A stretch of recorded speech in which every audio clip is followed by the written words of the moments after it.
শোনেন শোনেন, আপনার বউ আপনাকে এতটা ভালোবাসে না, আপনার বাবা আপনাকে এতটা ভালোবাসে না, আপনার মা আপনাকে এতটা ভালোবাসে না যতটা আপনাকে ভালোবাসেন মুহাম্মাদুর রাসূলুল্লাহ সাল্লাল্লাহু আলাইহি ওয়াসাল্লাম। মুমিনদের জন্য, এই উম্মতের জন্য গোটা জীবনটা তিনি উৎসর্গ করে দিয়েছেন। এই উম্মতের জন্য সারাটা জীবন তিনি কেঁদেছেন। কয়জন আপনার জন্য কতদিন চোখের পানি ফেলেছে, কিন্তু আপনি কি জানেন আজ থেকে ১৫০০ বছর আগে আপনার জন্য চোখের পানি ফেলেছেন মুহাম্মাদুর রাসূলুল্লাহ সাল্লাল্লাহু। আমাকে, আপনাকে, আমাদেরকে নবী করিম সাল্লাল্লাহু আলাইহি ওয়াসাল্লাম কত ভালোবাসেন, নবীজি আমাদেরকে কতটা মহব্বত করেন শোনেন। ১৫০০ বছর আগে আমার আপনার নবী আমাদের জন্য চোখের পানি ফেলেছেন। ১৫০০ বছর আগেই নবীজি আমাদের জন্য পেরেশানি করে করে চোখের পানিতে তিনি তার দাড়ি মুবারক, কখনো কখনো মুসাল্লা ভিজিয়ে দিয়েছেন। এখনো নবী তার রওজা শরীফে শুয়ে শুয়ে আমাদের জন্য কাঁদছেন। শুধু তাই নয়, কিয়ামতের মাঠে নবীজি আমাদেরকে ভুলে যাবেন না। আমরা জান্নাতে ঢুকবো না যতক্ষণ নবীও জান্নাতে ঢুকবেন না ততক্ষণ। আল্লাহু আকবার। এই উম্মতের প্রতি নবীজির দরদ কেমন, উম্মতের প্রতি নবীজির ভালোবাসা কেমন, স্বয়ং রব্বুল আলামিন কোরআনুল কারীমে সেই কথা বলেছেন। কোরআনুল কারীমের ৯ নম্বর সূরা সূরাতুত তাওবা এর ১২৮ নম্বর আয়াতে রব্বুল আলামিন বললেন, লাকাদ জাআকুম রাসূলুম মিন আনফুসিকুম আজিজুন আলাইহি মা আনিতুম হারিসুন আলাইকুম বিল মুমিনিনা রাউফুর রহিম। আল্লাহ তাআলা বলছেন, তোমাদের জন্য এমন একজন রাসূল এসেছেন, তোমাদের মধ্য থেকে তোমাদের জন্য এমন একজন রাসূল আমি পাঠিয়েছি যিনি মুমিনদের জন্য অত্যন্ত দয়াবান, তিনি উম্মতের জন্য এতটা পেরেশান। আল্লাহ তাআলা অন্য আয়াতে বলেছেন, আল্লাহ তাআলা বলছেন লাআল্লাকা বাখি, এই উম্মতের জন্য পেরেশানি করতে করতে আপনি কি আপনার নিজেকে শেষ করে ফেলবেন নাকি? নবী করিম সাল্লাল্লাহু আলাইহি ওয়াসাল্লাম আমাদের জন্য কতটা পেরেশান ছিলেন, আমাদেরকে কতটা তিনি ভালোবাসতেন শুনেন। মুসলিম শরীফের হাদিস বর্ণনাকারী সাহাবীর নাম জাবের রাদিয়াল্লাহু আনহু, তিনি বলছেন, নবীজি বলেছেন, মাসালি ওয়া মাসালুকুম কামাসালি রাজুলিন আওকাদা নারা। নবীজি বলেছেন, আমার আর তোমাদের মাঝের সম্পর্কটা কেমন শোনো উম্মত, শোনো তোমাদের সাথে আমার মহব্বতের সম্পর্কটা কেমন। এশ কাকে বলে বুঝেন? নবীজি বলছেন, তোমাদের সাথে আমার সম্পর্কটা হলো এমন, ওই লোকের মতো যেই লোক কোথাও আগুন জ্বালানোর পরে সেখানে পতঙ্গমালা এবং ফড়িং এসে পড়তে লাগলো। লোকটা এটা দেখার পরে পতঙ্গ এবং ফড়িং গুলোকে বাঁচানোর জন্য সেগুলোকে সেখান থেকে তাড়িয়ে দিতে লাগলো। নবীজি বলছেন, প্রজ্বলিত আগুন থেকে ফড়িং এবং পতঙ্গমালাকে বাঁচানোর জন্য লোকটা যেমন অবিরাম প্রচেষ্টা করছে, আমিও ঠিক তেমনি আমার মায়ার উম্মতদেরকে জাহান্নামের আগুন থেকে বাঁচানোর পেরেশানি করছি। শোনেন শোনেন শোনেন, সারা জীবন আপনারা ওয়াজ শুনেছেন নবীরে কেমনে ভালোবাসা দেওয়া লাগবে, আজকে উল্টা ওয়াজ শুনেন।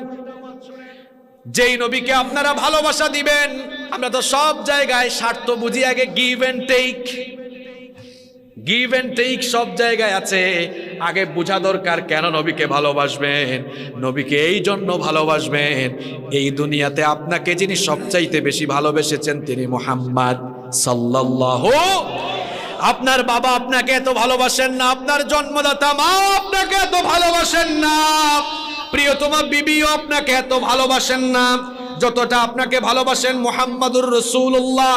সবাই পড়েন সাল্লাল্লাহু আলাইহি ওয়াসাল্লাম।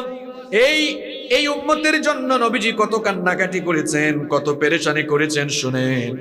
সহিহ ইবনে হিব্বানের ভেতরে এই হাদিস বর্ণিত হয়েছে। উম্মুল মুমিনিন আয়েশা রাদিয়াল্লাহু আনহা তিনি বলছেন, আমি সব সময় নবীজিকে উম্মতের জন্য পেরেশান দেখতাম, সব সময় আমি নবীজিকে উম্মতের জন্য বিষণ্ণ দেখতাম। আমি একবার নবীজিকে বললাম, বিষণ্ণ অবস্থায় দেখে নবীজিকে বললাম, ওগো আল্লাহর নবী, আপনি কি আমার জন্য একটু দোয়া করবেন না? নবীজি তখন বললেন, আয়েশা রে শোনো, তোমার জন্য এখনই আমি দোয়া করছি। আল্লাহর নবী হাত তুললেন, হাত তুলে নবীজি দোয়া করলেন, ওগো আমার রব, আমার আয়েশার আগের পরের সব গুনাহ মাফ করে দাও। আম্মা জান আয়েশা রাদিয়াল্লাহু আনহা এই দোয়া শুনে মুচকি হেসে মাথা নত করে দিলেন। নবীজি বললেন, আয়েশা, আমি যে দোয়া করেছি তুমি কি খুশি হয়েছো নাকি? আম্মা জান আয়েশা রাদিয়াল্লাহু আনহা বললেন, ওগো আল্লাহর নবী, আপনি দোয়া করেছেন, কেন আমি খুশি হব না? এটা তো আমার জন্য বড় আনন্দের বিষয়। নবীজি তখন বললেন, আয়েশা গো শোনো, তুমি আমাকে এতটা স্বার্থপর ভেবো না যে আমি কেবল তোমার জন্যই দোয়া করি। শোনো, আমি এখন যেমন তোমার জন্য দোয়া করলাম, আমি আমার প্রত্যেকটা নামাজে কেঁদে কেঁদে আমার প্রত্যেকটা উম্মতের জন্য আল্লাহর কাছে দোয়া করি। শোনেন শোনেন, যেই নবীকে আমরা ভালোবাসবো সেই নবী আমাদেরকে কতটা ভালোবেসেছেন, কত মহব্বত তিনি আমাদেরকে করেছেন। এখন আপনারা বলতে পারেন, হুজুর আমরা তো আখেরি জামানার মানুষ, নবীজি আমাদেরকে দেখেন নাই, আমরাও নবীজিকে দেখি নাই, এখন আমাদের প্রতি নবীর ভালোবাসা কেমন ছিল? শুনতেছেন আপনারা? আপনারা নবীকে দেখছেন? কথা কন না কেন? নবীকে দেখেছেন? আপনারা নবীজিকে দেখেন নাই, নবীজিও আমাদেরকে দেখেন নাই। প্রশ্ন হতে পারে, হুজুর তাহলে নবীজি আমাদেরকে কতটা মহব্বত করতেন, কতটা ভালোবাসতেন, আমাদের প্রতি নবীজির এশ কেমন, আমাদের প্রতি নবীজির দরদ কেমন? এবার মুসনাদে আহমদ থেকে আপনাদের একটা হাদিস শোনাই। নবী করিম সাল্লাল্লাহু আলাইহি ওয়াসাল্লাম একদিন মসজিদে নববী থেকে বের হয়ে কুবার মসজিদের দিকে যাচ্ছেন। সাহাবায়ে কেরাম নবীজির সাথে, হঠাৎ করে নবীজি হু হু করে কেঁদে উঠলেন। সাহাবায়ে কেরাম জিজ্ঞেস করলেন, ইয়া রাসূলুল্লাহ, সবাই মহব্বতে বলেন সাল্লাল্লাহু আলাইহি ওয়াসাল্লাম, ওগো আল্লাহর রাসূল, হঠাৎ করে আপনি হু হু করে কেঁদে উঠলেন কেন? নবীজি তখন বললেন, আমার হঠাৎ করে আমার ভাইদের কথা মনে পড়ে গেল, আমার দিলটা ছটফট করছে, আমার ভাইদেরকে দেখার জন্য আমার মনটা ছটফট করছে। বলেন তো, নবীজির কি আপন কোনো ভাই ছিল নাকি? হ্যাঁ, আরো জোরে ঘটনা শুনতেছেন তো মত দিয়ে। নবীজি সাহাবীদেরকে বললেন, আমার দিল ছটফট করতেছে, আমার ভাইদের সাথে ইচ্ছা করতেছে আমি নিজে গিয়ে দেখা করি। আল্লাহু আকবার। সাহাবায়ে কেরাম কথাটা বুঝলেন না, জিজ্ঞেস করলেন, ওগো আল্লাহর রাসূল, আপনার তো কোনো ভাই নাই, কাদের কথা আপনি বলছেন? নবীজি বলছেন, সাহাবীরা রে শোনো, তোমরা তো নিজের চোখের সামনাসামনি আমাকে দেখে ঈমান এনেছো, আমার মনে পড়েছে ওই শেষ জামানার আমার পাগলা আশেকদের কথা, পাগলা উম্মতের কথা, যারা আমাকে না দেখে ঈমান এনে আমার ইজ্জত রক্ষার জন্য জীবন দিতে প্রস্তুত হয়ে যাবে। সাহাবীরা তখন বললেন, ওগো আল্লাহর নবী, আখেরি উম্মত, আখেরি জামানার উম্মত যদি আপনার ভাই হয়, আমরা কি আপনার ভাই নই? কথা শুনতেছেন? আমরা কি আপনার ভাই নই? নবীজি তখন বললেন, না না, তোমরা আমার ভাই নও, তোমরা হচ্ছে আমার সাহাবী, তোমরা হচ্ছে আমার সাথী। ওই আখেরি জামানার শেষ জামানার উম্মত, তারা হলো আমার ভাই। আমার বাবারা, আমার ভাইয়েরা শোনেন, সেই সময়ে নবীজি সাহাবীদের চাইতে আমাদের প্রতি দরদ যদি এত বেশি দেখায় থাকেন, দুনিয়ায় যদি আমাদের প্রতি নবীজির দরদ বেশি হয়, বলেন তো দেখি হাসরের মাঠে আমাদের প্রতি দরদ বেশি হবে না কম হবে? আমরা তো নবীজিকে না দেখে ঈমান এনেছি, এই জন্য হাসরের মাঠে নবীজির শাফায়াতের নজর যদি সাহাবীদের সময়ের লোকদের দিকে যায়, একবার আমাদের দিকে যাবে 100 বার। কারণ আমরা না দেখে ঈমান এনেছি, নবীজিকে দেখি নাই। নবীজি আমাদেরকে কতটা ভালোবেসেছেন শুনেন, হাদিসে এসেছে, হাদিস শরীফের মধ্যে এসেছে, লিকুল্লি নাবিয়্যিন মুস্তাজাবুদ দাওয়া। দুনিয়ার সকল পয়গাম্বার, সকল নবীদের জন্য একটা অপশন ছিল, সকল নবীকে আল্লাহ দোয়ার একটা বিশেষ সুযোগ দিয়েছেন। দুনিয়াতে সকল নবীকে আল্লাহ একটা সুযোগ দিয়েছেন, একটা দোয়া করার সুযোগ আল্লাহ সবাইকে দিয়েছেন। ওই দোয়া তারা করলে সঙ্গে সঙ্গে দোয়া যিনি কবুল করবেন, সবাই বলেন তিনি কে? আসতে নবীরা সেই দোয়া দুনিয়ায় থাকাকালীন করে ফেলেছেন। যেমন দেখুন, কয়েকটা ঘটনা বলি। নূহ আলাইহিস সালাম তার এই স্পেশাল দোয়া তিনি দুনিয়াতে করে ফেলেছেন। নূহ পয়গাম্বরকে আল্লাহ 950 বছর হায়াত দিয়েছিলেন। 950 বছর হায়াত পেয়ে ব্যক্তিগতভাবে সমাবেশ করে দিনে রাতে তিনি তার কওমকে দিনের দাওয়াত দিয়েছিলেন। যতই তিনি দাওয়াত দিয়েছেন তার কওম তত আল্লাহর দিনের রাস্তা থেকে সরে গিয়েছে। শেষ পর্যন্ত নূহ নবী বললেন, ইন্নী দাউতু কওমি লাইলান ওয়া নাহারা। তিনি বললেন, ওগো আমার রব, আমি আমার কওম, আমি আমার সম্প্রদায়কে দিনে রাতে তোমার দিনের পথে দাওয়াত দিয়েছি, কিন্তু আমার এই দাওয়াত তারা শুনে নাই। আমার দাওয়াত না শুনে তারা তোমার দিনের রাস্তা থেকে সরে গিয়েছে। ওগো আল্লাহ, আমার উপর তারা নির্যাতন শুরু করেছে। নূহ নবী তখন অতিষ্ঠ হয়ে দোয়া করলেন, রব্বি লা তাদার আলাল আরদি মিনাল কাফিরিনা দাইয়ারা। তিনি বললেন, আল্লাহ এই কাফেরদের আন্ডা বাচ্চা সুদ্ধা সবগুলারে দুনিয়া থেকে বিদায় করে দাও। নবী যদি দোয়া করেন, দোয়া কবুল করে ফেলবেন কে? নূহ নবী যখন তার উম্মতের জন্য দোয়া করে ফেললেন, আল্লাহ তাআলা দোয়া কবুল করে এমন গজব পাঠালেন, এমন গজব আল্লাহ দিলেন, এমন মহাপ্লাবন আল্লাহ দিলেন।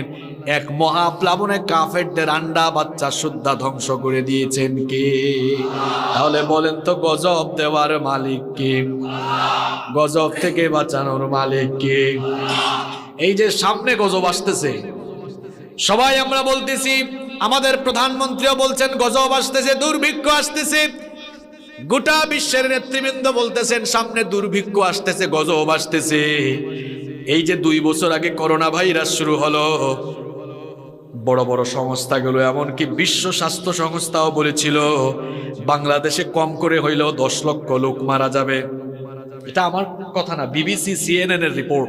WHO বলেছিল যে বাংলাদেশে কমপক্ষে 10 লক্ষ লোক মারা যাবে। 1 লক্ষ মরছেনি। কথা বলছেন না কেন আপনারা? বাঁচায় দিয়েছেন কে? আপনারা করোনার চেয়ে বেশি শক্তিশালী, তাই না? এই জন্য বেঁচে গেছেন আপনারা। আপনাদের চিকিৎসা ফ্রান্স, আমেরিকা, ইংল্যান্ডের চেয়ে অনেক উন্নত। তাহলে বাঁচাইছেন কে? হেফাজত করেছেন কে? এখনো বলা হচ্ছে 2023 সালে দুর্ভিক্ষ আসবে। আসতে পারে, কিন্তু আমরা যদি আল্লাহর দ্বীনের পথে থাকতে পারি তাহলে দেখা যাবে এই বাংলাদেশে খাদ্যের কোনো অভাব হবে না ইনশাআল্লাহ। এই বাংলাদেশে কোনো সমস্যা হবে না ইনশাআল্লাহ। তবে আমাদেরকে একটু নিয়ন্ত্রণ হওয়া দরকার। আমরা যে হারে জুলুম বাড়িয়ে দিয়েছি, এই রকম জুলুম চালালে এমন তমসাচ্ছন্ন অন্ধকার নেমে আসবে, শুভে সাথে আর সম্ভব হবে না। এজন্য মাননীয় প্রধানমন্ত্রীকে আমরা বলবো, দেশের উলামাদেরকে মুক্ত করে দেন, গজব আল্লাহ তুলে নেবেন। উলামায়ে কেরাম তারা কোনো চোর ডাকাত নন, সন্ত্রাস নন, ইসলাম জঙ্গিবাদে বিশ্বাস করে না, সন্ত্রাসে বিশ্বাস করে না।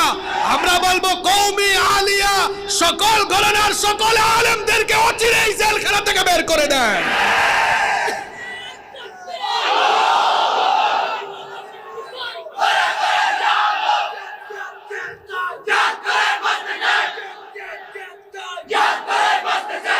গজব দেওয়ার মালিক কে? কিছুদিন আগে চিত্রাং দিয়েছেন কে? চিত্রাং থেকে আমাদেরকে বাঁচাইছেন কে? কিন্তু মাঝে মাঝে আমরা এমন কথা বলি, আল্লাহর সাথে সাংঘর্ষিক হয়ে যায়। আমরা বলি দুর্যোগ আমরা মোকাবেলা করব। আপনার বিআই না চিত্রাং কি আপনার বিআই লাগে? যে আপনি এটাকে আপনারা চট্টগ্রামে কি বলেন? আমার বাড়ি তো সিলেট, আপনার সিলেট হয় কিতা ফাঞ্জা খেলা না কিতা জানি ভাই, আল্লাহ জানে, আমি ভুলে গেছি। আপনারা কি বলেন? ওই যে হাতে হাত লাগে পাঞ্জা খেলা মিলে গেছে, মাশাআল্লাহ। ওই যে চট্টগ্রাম আর সিলেট এক মারপেটের 2 ভাই আর কি, পাঞ্জা খেলা। বাপ রে বাপ, দুর্যোগের সাথে দুর্যোগ মোকাবেলা করবে আপনার বিআই লাগে যে আপনি পাঞ্জা খেলবেন না? হাসিয়েন না, হাসাবার জন্য বলছি না, এগুলো মারাত্মক কুফরি কথা। বলা যায় এই রকম আসন্ন দুর্যোগ থেকে ক্ষয়ক্ষতি কমানোর জন্য আমরা প্রস্তুতি নিয়েছি। বাদবাকি আল্লাহ ভরসা, আল্লাহ আমাদেরকে হেফাজত করবেন ইনশাআল্লাহ। কথার মধ্যে আদব আছে না নাই? শোনেন শোনেন, মুখ দিয়ে বিশ্বকে জয় করা যায়, মুখ দিয়ে বিশ্বকে জয় করা। মুখের সুন্দর কথা থাকলে মহাগজ। দেখেন তো কথা, কথা কি জিনিস? কথার নাম লতা। ওইদিকে আইয়ুব আলাইহিস সালাম 18 বছর অসুস্থ, জবান দিয়ে এমন কথা বের করেছে, খুশি হয়ে গিয়েছে কে? বলেছে রব্বি আন্নী মাসানিয়াদ-দুররু ওয়া আনতা আরহামুর। ইউনুস নবী মাছের পেটে চলে গিয়েছে, এমন কথা এমন দোয়া মুখ থেকে বের করেছে, খুশি হয়ে গিয়েছেন কে? মাছের পেট থেকে বাঁচিয়ে দিয়েছেন কে? হ্যাঁ, ঠাডা ভরার পরেও বুঝে আমাদের হুঁশ ফিরে না। মুখের ভাষা ঠিক করা দরকার, বেশি বেশি জিকির আজকার করা দরকার, ইস্তেগফার করা দরকার, মুখের ভাষা সুন্দর করা দরকার। গুলাম মালিকের সামনে গুলামের মতোই থাকা লাগবে। এমন একটা পার্ট নেই যেন হেতে মালিক হয়ে গেছে, আমরা মোকাবেলা করব। তোমার বাপ দাদা 14 গোষ্ঠী মিলে মোকাবেলা করতে পারবে? আল্লাহ যদি জমিনকে ধ্বংস করে দিতে চান, আল্লাহর কয়েক বছর সময় লাগবে। হ্যাঁ, একবার জলোচ্ছ্বাস উঠে দিলেই তো শেষ, সব শেষ। একটা নাড়া মারলেই তো সব শেষ ভূমিকম্প দিয়া। ভয় করতে হবে কাকে? আমি বলছিলাম, মনে আছে তো কোন জায়গায় ছিলাম? কোন জায়গায় ছিলাম বলেন তো দেখি? না না, চিত্রাঙ্গে না, একটা হাদিসে ছিলাম না? কোন হাদিসে ছিলাম? হ্যাঁ, মাশাআল্লাহ। সব নবীকে দোয়ার একটা বিশেষ সুযোগ দেওয়া হয়েছে। সব নবীরা সেই সুযোগ দুনিয়াতে কাজে লাগিয়েছেন। নূহ নবী তার উম্মতের জন্য বদদুয়া করে সেই দোয়াকে কাজে লাগিয়েছেন। ওইদিকে সুলাইমান নবী ওই দোয়াটা দুনিয়ায় করে ফেলেছেন। সুলাইমান নবী এমন দোয়া করেছেন, তিনি বললেন রব্বিগফিরলি রব্বিগফিরলি ওয়া হাবলি মুলকান লা ইয়ানবাগি লিআহাদিন মিন বা'দি। তিনি বললেন আল্লাহ আমাকে মাফ করো আর আমাকে এমন ক্ষমতার মালিক বানাও যেই রকম ক্ষমতা কিয়ামত পর্যন্ত আমার পরে আর কেউ পাবে। এই দোয়া কবুল করলেন কে? এই জন্য সুলাইমান নবীকে আল্লাহ এমন ক্ষমতাওয়ালা বানালেন, এই রকম ক্ষমতা আজ পর্যন্ত দুনিয়াতে কেউ পায় নাই, কিয়ামত পর্যন্ত কেউ পাবে। এই যুবকরা শোনো, সুলাইমান নবী কেমন প্রেসিডেন্ট ছিলেন জানো নাকি? সুলাইমান নবী আল্লাহর কাছ থেকে ক্ষমতা চাইয়া আনছে, সুবহানাল্লাহ। তিনি বলেছেন আল্লাহ এমন ক্ষমতার মালিক আমাকে বানাও যেই রকম ক্ষমতা আমার পরে কিয়ামত পর্যন্ত আর কেউ পাবে না। আল্লাহ বললেন সুলাইমান আমি তোমাকে এমন ক্ষমতা দিব রে সুলাইমান, যেই রকম ক্ষমতা পাওয়া তো দূরের কথা, এই রকম ক্ষমতার কথা মানুষ কোনোদিন কল্পনাও করতে পারবে। এমন ক্ষমতার মালিক আল্লাহ তাকে দিলে, এমন ক্ষমতার মালিক আল্লাহ তাকে বানালেন। পিঁপড়ার ভাষা বুঝতেন? পিঁপড়া, পিঁপড়া বুঝেন? অবাজি মুখে দি, মুখ দিয়ে দেখি কথা আপনাদের হ্যাঁ বেরোচ্ছে না, একেবারে কথা বলবেন না, মুখ দিয়ে হতা বাইর নয়। হ্যাঁ হইব না? পিঁপড়া চিনেন? পিঁপড়া কোরআনে কারিমে পিঁপড়ার নামে সূরা আছে, সূরার নাম সূরা পিঁপড়া। আমি বাংলা বলছি, আপনারা পারেন নাকি? সূরাত ফিল মানে হাতি, ফিল মানে পিঁপড়া মানে হলো নামাল। সূরাতু আন নামাল, পিঁপড়ার নামে আল্লাহ কোরআনে সূরা দিয়েছেন। পিঁপড়ার কিচ্ছা ওই সূরার ভেতরে আছে। পিঁপড়ার কিচ্ছা যার সাথে ঘটেছে ওই নবীর নাম কি? সুলাইমান নবী পিঁপড়ার ভাষা বুঝতেন, পাখির ভাষা বুঝতেন, এমন ক্ষমতা। পাখির ভাষা বুঝতেন, এমন কি বাতাস তার হুকুম মানত। শুধু মানুষ নয়, জিন জাতিকেও তিনি শাসন করেছেন। বাইতুল মুকাদ্দাস মসজিদকে আপনারা চিনেন নাকি? গেছেন নাকি আপনারা? নাম শুনছেন তাই না? বাইতুল মুকাদ্দাস, এই মসজিদটা সুলাইমান নবী মানুষ দিয়ে নয়, জিন জাতি দিয়ে তিনি এই বাইতুল মুকাদ্দাস নির্মাণ করেছেন। আল্লাহু আকবার। এই ঘটনাও কোরআনে কারিমে এসেছে। সুলাইমান নবীকে আল্লাহ এমন ক্ষমতার মালিক বানালেন, এই রকম ক্ষমতা দুনিয়ার কেউ আর পায় না। বলেন তো দেখি, এক দেশ থেকে আরেক দেশের রাষ্ট্রপ্রধানরা যখন যায় কিসে চড়ে যায়? কোন যানবাহনে, কোন বাহনে চড়ে যায়? জোরে বলেন। বিমান। বলেন তো বিমানের মধ্যে ইঞ্জিন আছে না নাই? কটর কটর আওয়াজ আছে না নাই? শোনেন শোনেন, বাংলাদেশ থেকে যদি আমেরিকা সফরে যান, কম করে হলেও 9-10 ঘন্টা সময় লাগবে। 10-12 ঘন্টা সময় আপনার লেগে যাবে। এতে প্রাইম মিনিস্টার যাক আর প্রেসিডেন্ট যাক, 3-4 হাজার বছর আগে সুলাইমান নবী দুনিয়াতে ক্ষমতা চালিয়ে গিয়েছেন। উনি কেমনে সফর করতেন শুনেন। বিমানেও নয়, রকেটেও নয়। ওই যুগে বিজ্ঞানও ছিল না, বিজ্ঞানাগার ছিল না, বিজ্ঞানীও ছিল না। ওই যে তিনি দোয়া করছেন আল্লাহ এমন ক্ষমতা দাও যে ক্ষমতা কেউ আর পাবে না। আল্লাহ বললেন সুলাইমান এমন ক্ষমতা দিচ্ছি, কিয়ামতের আগের যুগের মানুষরা অবাক হবে, এমন ক্ষমতা সুলাইমান পাইছে কেমনে। সুলাইমান নবীকে আল্লাহ বললেন, এমন ক্ষমতার মালিক তোমাকে বানাবো, তোমাকে আমি ইঞ্জিন ছাড়া বাহন দিয়ে চড়াবো। আল্লাহু আকবার। সুলাইমান নবী বললেন, ওগো আল্লাহ, এটা আবার কেমন বাহন? আল্লাহ বললেন, তুমি তোমার সিংহাসনে উঠে বসো। তুমি যখন সিংহাসনে উঠে বসবা, ইঞ্জিন ছাড়া, বিনা আওয়াজে, বিনা ইঞ্জিনে, বাতাসের মাধ্যমে বসার সঙ্গে সঙ্গে 1 মাসের পথ চলে যাবা। শুধু সুবহানাল্লাহ বললে চলবে না, বলেন এই রকম ক্ষমতা দুনিয়ার কেউ পাইছে? ওই বেটা পুতিন পাইছে? হ্যাঁ, জো বাইডেন পাইছে? তার বাপ দাদারা পাইছে? ভবিষ্যতে কেউ পাবে? উঠে সিংহাসনে বসেছে, আওয়াজ নাই, ইঞ্জিন নাই, বাতাসের মাধ্যমে 1 মাসের পথ চলে গিয়েছে। সুবহানাল্লাহ। আবার সন্ধ্যাবেলা 1 মাসের পথ ফিরেও এসেছে। আমি বলছিলাম, লিকুল্লি নাবিয়্যিন দাওয়াতুম মুস্তাজাবা, সকল নবীকে আল্লাহ দুয়ার একটা বিশেষ সুযোগ দিয়েছেন। সব নবীরা ওই দোয়াটা দুনিয়ায় করে ফেলেছেন, একজন ওই দোয়াটা করেন নাই, রেখে দিয়েছেন উম্মতের জন্য। তিনি আমাদের নবী মুহাম্মদুর রাসূলুল্লাহ সাল্লাল্লাহু আলাইহি ওয়াসাল্লাম। সারাটা জীবন কত কষ্ট করেছেন, 3 দিন 4 দিন না খাওয়া ছিলেন। তখন তিনি যদি আল্লাহর কাছে চাইতেন, আল্লাহ আমাকে আসমান থেকে খাবার দাও, আল্লাহ কি খাবার দিতেন না? ক্ষুধার্ত অবস্থায় সেই দোয়াটা করেন নাই। আবার তায়েফের ময়দানে যখন গিয়েছেন, তায়েফের কাফিরগুলো যখন নবীজির শরীর থেকে রক্ত ঝরিয়েছে, আল্লাহ যদি বলতেন, আল্লাহ আসমান থেকে আমাকে সাহায্য পাঠাও, আল্লাহ কি পাঠাইতেন না? ওই দিনও আমার নবী দোয়াটা করলেন না। তায়েফের ময়দানে আমার নবীর শরীর মোবারক থেকে যখন রক্ত ঝরছে, মালাকুল জাবাল পাহাড়ের ফেরেশতা এসে বলল, ইয়া রাসূলুল্লাহ, সবাই পড়েন সাল্লাল্লাহু আলাইহি ওয়াসাল্লাম, আপনার শরীর মোবারক থেকে, দেহ মোবারক থেকে রক্ত ঝরছে, আমরা সহ্য করতে পারছি না।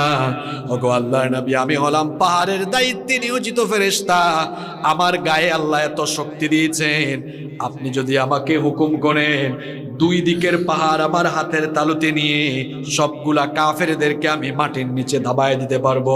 আল্লাহর নবী, মায়ার নবী, দয়ার নবী, উম্মতের জন্য যার এত দরদ, সেই নবী বললেন, হে পাহাড়ের ফেরেশতা শোনো, আমি যদি আদেশ করি আর আমার আদেশ মতো যদি সবগুলা কাফেরকে মেরে ফেলো, একটা কাফেরও যদি বেঁচে না থাকে, তাহলে কার মুখে আমি পৌঁছে দিব লা ইলাহা ইল্লাল্লাহু মুহাম্মাদুর রাসূলুল্লাহ সাল্লাল্লাহু। আমার নবী তায়েফের ময়দানে যখন নির্যাতিত হয়েছেন, তখনও সেই দোয়াটা করেন নাই।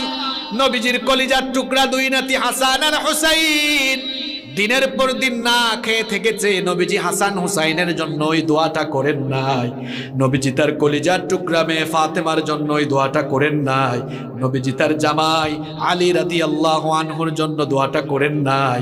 নবীজি উহুদের যুদ্ধের দিনে যখন দান মোবারক শহীদ হয়েছে, সেই দিনও ওই দোয়াটা করেন নাই, রেখে দিয়েছেন আমাদের জন্য। কারণ হাসরের মাঠে আমরা আসামি হয়ে যাব, সেই দিন আমাদের জন্য শাফায়াতকারী হয়ে যাবেন তিনি। এখন তো সূর্য মানুষের মাথার থেকে 9 কোটি 30 লক্ষ মাইল দূরে, 9 কোটি 30 লক্ষ মাইল দূর থেকে গ্রীষ্মকালে সূর্য যখন তাপ দেয়, গরমের চোটে মানুষ গাছের ছায়ার নিচে আশ্রয় নেয়, এসির নিচে গিয়ে আশ্রয় নেয়। 9 কোটি 30 লক্ষ মাইল দূরের সূর্যের তাপে যদি এই দশা হয়, কাল কিয়ামতের কঠিন দিনে 9 কোটি 30 লক্ষ মাইল দূরের সূর্য যখন একেবারে মাথার উপরে নেমে আসবে, সূর্যের প্রচন্ড তাপে জমিন সেদিন তামার জমিন হয়ে যাবে। গুনাহগার যারা, পাপিষ্ঠ যারা, তাদের মাথার চান্দি ফেটে মগজগুলো টক বক করে গলে গলে বেয়ে বেয়ে পড়তে থাকবে। আর সে কঠিন দৃশ্যের কথা আমি কি করে আপনাদেরকে বুঝাই। মহিলারা যখন চুলায় ভাত রান্না করে, পানি গরম হয়ে যাওয়ার পর চালগুলো যেমন করে ফুটতে থাকে, গুনাহগারদের মাথার চান্দি ফেটে মগজগুলো উতলে উতলে বেয়ে বেয়ে পড়তে থাকবে। নাফরমান গুনাহগারদের পিপাসার্ত হয়ে তারা তখন জিহ্বাটা বের করে ফেলবে। তাদের জিহ্বাটা বের হয়ে কুকুরের মতো নাভিস্থল পর্যন্ত ঝুলতে থাকবে। শুধুমাত্র হাসরের মাঠে, হাসরের দিনটা কত লম্বা হবে শুনেন। নবীজি বলেছেন 50,000 সানাতিন মিম্মা তাউদ্দুন, নবীজি বলেছেন দুনিয়ায় যে তোমরা হিসেব করো, দুনিয়ার হিসেব অনুযায়ী বিচারের দিন 50,000 বছর লম্বা হয়ে যাবে। আল্লাহু আকবার।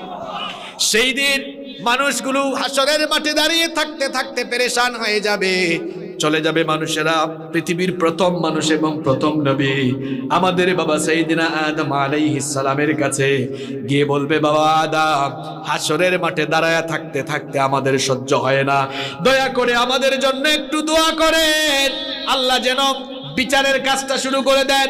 বাবা আদম তখন বলবেন, আমি পারবো না, নিষিদ্ধ গাছের ফল ভক্ষণ করেছিলাম, জানি না আজ রব আমার সঙ্গে কি ব্যবহার করেন, আমি পারবো না, চলে যাও আমার ছেলে নূহ এর কাছে। লোকেরা চলে যাবে সাইয়েদনা নূহ আলাইহিস সালামের কাছে। সাইয়েদনা নূহ আলাইহিস সালাম তখন বলবেন, আমি আমার উম্মতের জন্য বদদুয়া করেছিলাম, জানি না আজ আল্লাহ তাআলা আমার সঙ্গে কি ব্যবহার করে, আমিও পারবো না, চলে যাও মূসা কালিমুল্লাহর কাছে। লোকেরা গিয়ে দেখবে মূসা কালিমুল্লাহ নিজেকে বাঁচানোর ধান্দায় আছেন, নফসি নফসি জিকির করছেন। লোকেরা গিয়ে বলবে, ওগো নবী মূসা, দোয়া করেন আল্লাহ যেন বিচারের কাজটা শুরু করে দেয়। মূসা নবী বলবেন, ফেরাউনের বংশের এক লোককে একটা থাপ্পড় দিয়া দুনিয়া থেকে বিদায় করেছিলাম, জানি না আজ আমার সঙ্গে আমার রব কি ব্যবহার করেন, আমিও পারবো না, চলে যাও ঈসা রূহুল্লাহর কাছে। লোকেরা সাইয়েদনা ঈসা ইবনে মারইয়ামের কাছে যাবে। সাইয়েদনা ঈসা আলাইহিস সালাম বলবেন, আমিও পারবো না, কারণ খ্রিস্টানরা আমাকে আল্লাহর ছেলে বানিয়েছে, এত জায়গায় ঘোরাঘুরি কইরা আজ কোনো কাজ হবে না, চলে যাও আখিরে নবী মুহাম্মদুর রাসূলুল্লাহ সাল্লাল্লাহু আলাইহি ওয়াসাল্লামের কাছে। লোকেরা যাবে নবীজির কাছে, যাবে গিয়ে দেখবে নবীজি মাকামে মাহমুদের কাছে। নবীজিকে গিয়ে বলবে, ওগো আল্লাহর নবী, হাসরের মাঠে দাঁড়ায় থাকতে থাকতে আমরা পেরেশান হয়ে গেছি, আল্লাহর কাছে আবেদন করেন আল্লাহ যেন বিচার শুরু করে দেন। নবীজির শাফায়াতের আগ পর্যন্ত, সুপারিশের আগ পর্যন্ত আল্লাহ বিচারই শুরু করবেন না। এমন সময় সাইয়েদনা জিবরিল আসবেন। সাইয়েদনা জিবরিল এসে বলবেন, ওগো আল্লাহর নবী, আপনি মাকামে মাহমুদের কাছে সাজদায় পড়ে পড়ে এত কান্না করছেন কার জন্য? আজকে তো হাসরের মাঠ, চলেন চলেন, জান্নাত আপনাকে দিয়ে উদ্বোধন করা হবে, আল্লাহ আপনাকে ডাকছেন, আল্লাহর সিংহাসনের পাশে আজকে আপনি বসবেন। নবীজি যাবেন, গিয়ে বলবেন, ওগো মাবুদ, তোমার সিংহাসনের পাশে যদি আমি বসে থাকি, ওইদিকে মিজানে আর পুলসিরাতে আমার উম্মতের কি দশা হয় আমি তো জানবো না। ওগো আল্লাহ, আমি তোমার পাশে বসবো না, মিজানে যাব, পুলসিরাতে যাব, আমার আটকা পড়া উম্মতদেরকে সুপারিশ করে করে তোমার কাছে নিয়ে আসবো। আল্লাহু আকবার। নবীজি সাজদায় পড়ে যাবেন। নবীজি সাজদায় পড়ে যাবেন, আল্লাহ তাআলার রহমতের দরিয়ায় জোশ মারবে।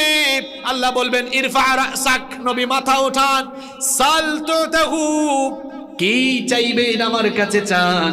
নবীজি তখন বলবেন, ওগো আল্লাহর নবী, আল্লাহর নবী তখন বলবেন, ওগো রব, আমার একটা উম্মত, গুনাহগার উম্মত জাহান্নামে থাকবে যতক্ষণ, আমারে তুমি জান্নাতে ঢুকাইতে পারবা না ততক্ষণ। আল্লাহ তখন বলবেন, হাবিব, আমি আপনাকে দুনিয়ায়ও আপনার কোনো আশা অপূর্ণ রাখি নাই, আজ হাসরের মাঠেও আমি আপনার কোনো আশা অপূর্ণ রাখবো না। ওগো হাবিব জান, আপনাকে সুযোগ দিলাম, যারে মন চায় তার জন্য সুপারিশ করে তারে নিয়ে আমার জান্নাতের ভেতর ঢুকে যা। সেই নবীর শাফায়াত চাই কি চাই না? কারা কারা চাই? দুহাত তুলে আল্লাহকে দেখায়। লিল্লাহি তাকবীর, লিল্লাহি তাকবীর। হাত নামান। ততক্ষণে আপনাদেরকে লাইনে তুলছি। নবীজির শাফায়াত আমরা সবাই চাই। এবার আসেন, শাফায়াত পাইতে হলে কি করা লাগবে? এমনি এমনি পাবেন? হায় হায়, এবার তো মূল ওয়াজ শুরু হবে। তাইলে আমরা যে নবীজিকে ভালোবাসবো, নবীজি আমাদেরকে ভালোবেসেছেন কম না বেশি? এখনো ভালোবাসেন। নবীজি আমাদেরকে সব থেকে, হাসরের মাঠ পর্যন্ত নবীজি আমাদেরকে ভালোবাসবেন সবচাইতে। এবার নবীজির সুপারিশ পাইতে হলে কি করতে হবে? নবীজিকে ভালোবাসতে, নবীজির ভালোবাসার উম্মত হইতে হলে আপনাকেও নবীজিকে ভালোবাসতে। কষ্ট হচ্ছে আপনাদের? আমি কিন্তু এখন মূল কথাগুলো শুরু করব, শুনবেন তো আপনারা? তবে বেশি লম্বা করব না, কয়েক মিনিটে শেষ করব ইনশাআল্লাহ। তাহলে যেই নবী আমাদেরকে ভালোবাসা দিয়েছেন, সেই নবীকে আমাদেরও ভালোবাসতে। ঈমান আগে না ভালোবাসা আগে? বুঝে শুনে উত্তর দেন। ঈমান আগে না ভালোবাসা আগে? নো, উত্তর হয় নাই আপনাদের। ঈমান আগে না, ভালোবাসা। দলিল কোথায়? দলিল আছে বুখারী শরীফে, মুসলিম শরীফে। আনাস বিন মালিক রাদিয়াল্লাহু আনহু হাদিস বর্ণনা করেছেন। উলামারা বসে আছেন, ভুল বললে আমার এই স্টেজ থেকে নামায়া দিয়েন। নবীজি বলছেন, লা ইউমিনু আহাদুকুম হাত্তা আকুনা আহাব্বা ইলাইহি মিন ওয়ালিদিহি ওয়া ওয়ালাদিহি ওয়ান নাসি আজমাইন। এবার অনুবাদ করে দেই। নবীজি বলেছেন, তোমাদের কেউ ঈমানদার হতে পারবে না ততক্ষণ তার সন্তান সন্ততি, মা বাপ, এমনকি দুনিয়ার সবকিছুর চাইতে আমাকে বেশি ভালোবাসবে না যতক্ষণ। ঈমানের খাতায় রেজিস্ট্রেশন হবে না, ঈমানের খাতায় নামই উঠবে না যতক্ষণ না নবীজিকে আপনি এজন্য বলেছি ঈমান আগে না, ভালোবাসা। কথা ক্লিয়ার? ভালোবাসা আগে না ঈমান আগে? ভালোবাসা আগে না ঈমান আগে? এটা আমি বলেছি? বলেছেন মুহাম্মাদুর রাসূলুল্লাহ সাল্লাল্লাহু। ঈমান আনার আগেই নিজের জীবনটা নবীজির জন্য উৎসর্গ করে দেওয়া লাগবে। এই জন্য রব্বুল আলামিন কোরআনুল কারীমের 33 নম্বর সূরা সূরাতুল আহজাবের 6 নম্বর আয়াতে বলেছেন, আন-নাবিয়্যু আওলা বিল মুমিনিনা মিন আনফুসিহিম ইলা আখিরিল আয়া। আল্লাহ তাআলা বলছেন, ঈমানদারদের কাছে নবী হচ্ছেন তাদের নিজের জীবনের চাইতেও আরো বেশি প্রিয়। তাহলে নবীজিকে ভালোবাসতে হবে। নবীজিকে ভালো না বাসলে ঈমানের খাতায়ও আপনার নাম উঠবে না। এমনকি আল্লাহর ভালোবাসা আমরা সবাই চাই, বলেন তো সবাই? আল্লাহর রহমত, আল্লাহর ভালোবাসা চাই কি চাই না? আল্লাহর রহমত, আল্লাহর ভালোবাসা পাইতে হলে নবীকে ভালোবেসে নবীজিকে অনুসরণ করা লাগবে, নইলে আপনি আল্লাহর রহমতও পাবেন না। এই জন্য আল্লাহ তাআলা কোরআনে বলেছেন, কুল ইন কুনতুম তুহিব্বুনাল্লাহা ফাত্তাবিউনি ইউহিব্বুকুমুল্লাহু ওয়া ইয়াগফির লাকুম যুনুবাকুম ওয়াল্লাহু গফুরুর রহিম। আল্লাহ তাআলা বলছেন, হে নবী আপনি বলে দিন, তোমরা যদি আল্লাহকে ভালোবাসতে চাও, আল্লাহকে ভালোবাসার আগে ফাত্তাবিউনি, আমাকে ভালোবেসে আগে আমার অনুসরণ করো।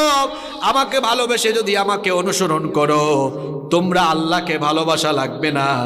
ইউহিব্বুকুমুল্লাহ, আল্লাহ তাআলা নিজেই তোমাদেরকে ভালোবাসবেন। আর আল্লাহ যখন তোমাদেরকে ভালোবাসবেন তখন কি করবেন? শোনো শোনো, ওয়া ইয়াগফির লাকুম যুনুবাকুম ওয়াল্লাহু গফুরুর রহিম। আল্লাহ যখন তোমাদেরকে ভালোবাসবেন তখন তোমাদের সব গুনাহ আল্লাহ মাফ করে দিবেন। তাহলে আল্লাহর রহমত পেতে হলো আল্লাহ তাআলাকে ভালোবাসতে হবে, আল্লাহ নবীকে ভালোবাসতে হবে, জীবনে মননে নবীজিকে ভালোবাসতে হবে। এই জীবনেও নবীজিকে ভালোবাসলে ফায়দা আছে না নাই? যদি আপনি নবীজিকে ভালোবেসে অনুসরণ করতে পারেন, আপনার গুনাহ মাফ করে দিবেন কে? আবার যদি নবীজিকে আপনি সব সময় ভালোবাসতে পারেন, তাহলে হাসরের মাঠে নবীর সঙ্গে আপনাকে জান্নাত দিবেন কে? দেখেন একটা ঘটনা শোনাই। আনাস বিন মালিক রাদিয়াল্লাহু আনহু মুসনাদে আহমদে হাদিস বর্ণিত হয়েছে। তিনি বলছেন, আন্না রাজুলান ক্বাল ইয়া রাসূলুল্লাহ, সবাই পড়েন সাল্লাল্লাহু আলাইহি ওয়াসাল্লাম। আনাস রাদিয়াল্লাহু আনহু বলছেন, একবার এক লোক নবীজির কাছে আসলো, এসে বলল, মাতাসা, ওগো আল্লাহর নবী কিয়ামত কখন হবে? নবীজি তখন বললেন, ওয়া মাযা আ'দাদতা লিস-সা, কিয়ামতের জন্য তুমি কি প্রস্তুতি নিয়েছো? কোনো প্রস্তুতি আছে নাকি? লোকটা বলল, না, তেমন কোনো প্রস্তুতি নাই, শুধু আমি আল্লাহ আর আপনাকে নিজের জীবনের চাইতে বেশি ভালোবাসি। নবীজি বললেন, ফা ইন্নাকা মা মান আহবাবতা, তুমি যাকে ভালোবেসেছো কিয়ামতের দিন তুমি তার সঙ্গে থাকতে পারবা। তাহলে বোঝা গেল নবীজিকে ভালোবাসলে দুনিয়ায়ও লাভ, আখিরাতেও। এবার প্রশ্ন হচ্ছে, হুজুর ভালোবাসবোটা কেমনে? রবিউল আউয়াল মাস আসলে সারা মাস জিলাপি খাইয়া বিরিয়ানি খাইয়া ভালোবাসা দেখাবো? এর নাম ভালোবাসা? না না না না না না না, এই ভাই আগে কথা বলবেন না, বলছি না আমি মূল মূল কথাগুলো এখন শুরু করব। আক্রমণাত্মক কথা বলা আমার নিজের পছন্দ। আপনি কথা বলবেন বুঝার কথা, যাতে করে আপনাকে দুশ্মন ভাবে এমন লোক যেন আপনাকে বুঝে, আপনার আদর্শে প্রভাবিত হয়ে সেও যেন আপনার পথে চলে আসে, এমনটাই হওয়া উচিত। আল্লাহ আমাদেরকে বুঝার তৌফিক দান করুন। ভাইয়েরা শুনতেছেন আপনারা, যুবকরা তোমরা ভালো করে শোনো। আজকে এমন ওয়াজ শুনবা যে ওয়াজ জীবনেও শুনো নাই। ভালো করে শোনো যুবকরা, ভালো করে শোনো। বাবাদেরকে তো তুমি করে বলতেছি না, আপনারা তো আমার বাবার বয়সী। আমার বাবারা ঘুম পাইতেছে আপনাদের, কেউ কেউ ঝিমাইতেছে, দেখি যুবকরা একটা তাকবীর দিয়া বাবাদের ঘুম ছোটায় দাও, লিল্লাহি তাকবীর। তোমরা বিয়ে শাদী করো নাই, বিয়ে শাদীর আগে যে স্লোগানটা দিলে এটা লজ্জা লাগতেছে আমার। হ্যাঁ, বিয়ের আগে যদি তোমাদের এনার্জির অবস্থা এরকম হয়, দেখি তো বিবাহিতদের অবস্থা কেমন। নারে তাকবীর, আল্লাহু আকবার, নারে তাকবীর, আল্লাহু আকবার। ঠিক আছে, ঘুম চলে গেছে অনেকের। এবার শোনেন, তাহলে নবীজিকে ভালোবাসতে হবে। নবীজিকে ভালোবাসা এটা ঈমানের। প্রশ্ন হলো নবীজিকে ভালোবাসবো কেমনে, ভালোবাসার নমুনা কেমন হবে, ভালোবাসার দাবিটা কেমন হবে। বেশি না, আজকে মাত্র 6টা পয়েন্ট এখান থেকে মুখস্থ করে তারপরে বাড়িতে দিব। কয়টা? এই 6টা আমল যার ভিতরে আছে বুঝতে হবে নবীর ইশক তার ভিতরে। আর এই 6টার কোনোটা যার ভিতরে নাই, বুঝতে হবে এটা আশেকে রাসূল না, এটা একটা খাঁটি ভণ্ড। কয়টা পয়েন্ট? কয়টা? আরো জোরে কয়টা? তাইলে নবীজিকে ভালোবাসতে হলে কয়টা কাজ করতে হবে? রেডি সবাই রেডি? মুখস্থ করা যাবে তো 6টা? শুরু হচ্ছে নাম্বার 1। রেডি সবাই? নবীজিকে ভালোবাসতে হলে নবীজির জীবন স্টাডি করতে হবে। 1 নাম্বার, নবীজির কি করতে হবে? আচ্ছা বলেন তো দেখি, জানাশোনা ছাড়া কি একজন আরেকজনের মধ্যে মহব্বত সৃষ্টি হয়? আমি আপনাকে চিনিও না, জানিও না, আপনার কিচ্ছু, আপনার সঙ্গে আমার মহব্বত হবে? মহব্বতটা হবে তখন, ইশকটা বাড়বে তখন, গভীরতা হবে তখন, যখন দুজনের জানাশোনাটা বেশি ভালো হবে। তাইলে নবীজিকে ভালোবাসা বা নবীজির প্রতি ইশক বাড়বে তখন নবীজির ব্যাপারে জানবো। আমি হাত তুলাইয়া আপনাদেরকে লজ্জা দিব না, কেউ হাত তুলবেন না। আমি যদি এখন প্রশ্ন করি, আমরা যারা নিজেদেরকে আশেকে রসুল বলি, সম্মানিত আশেকে রসুল ভাইয়েরা, আমরা যেই নবীকে এত ভালোবাসি দাবি করি, ওই নবীর জীবনে একবার হইলেও পড়ছি এরকম কে কে আছি? আমার মনে হয় না, আমি জবাব দিতে বলি নাই, আমার মনে হয় 100-র মধ্যে 90টার বেশি হাত উঠবে যে আমরা একবারও। আচ্ছা বলেন তো, যে ব্যক্তি নবীজির জীবন একবারও পড়ে নাই, হে ইশকের কি বুঝবে, এ সুন্নতের কি বুঝবে?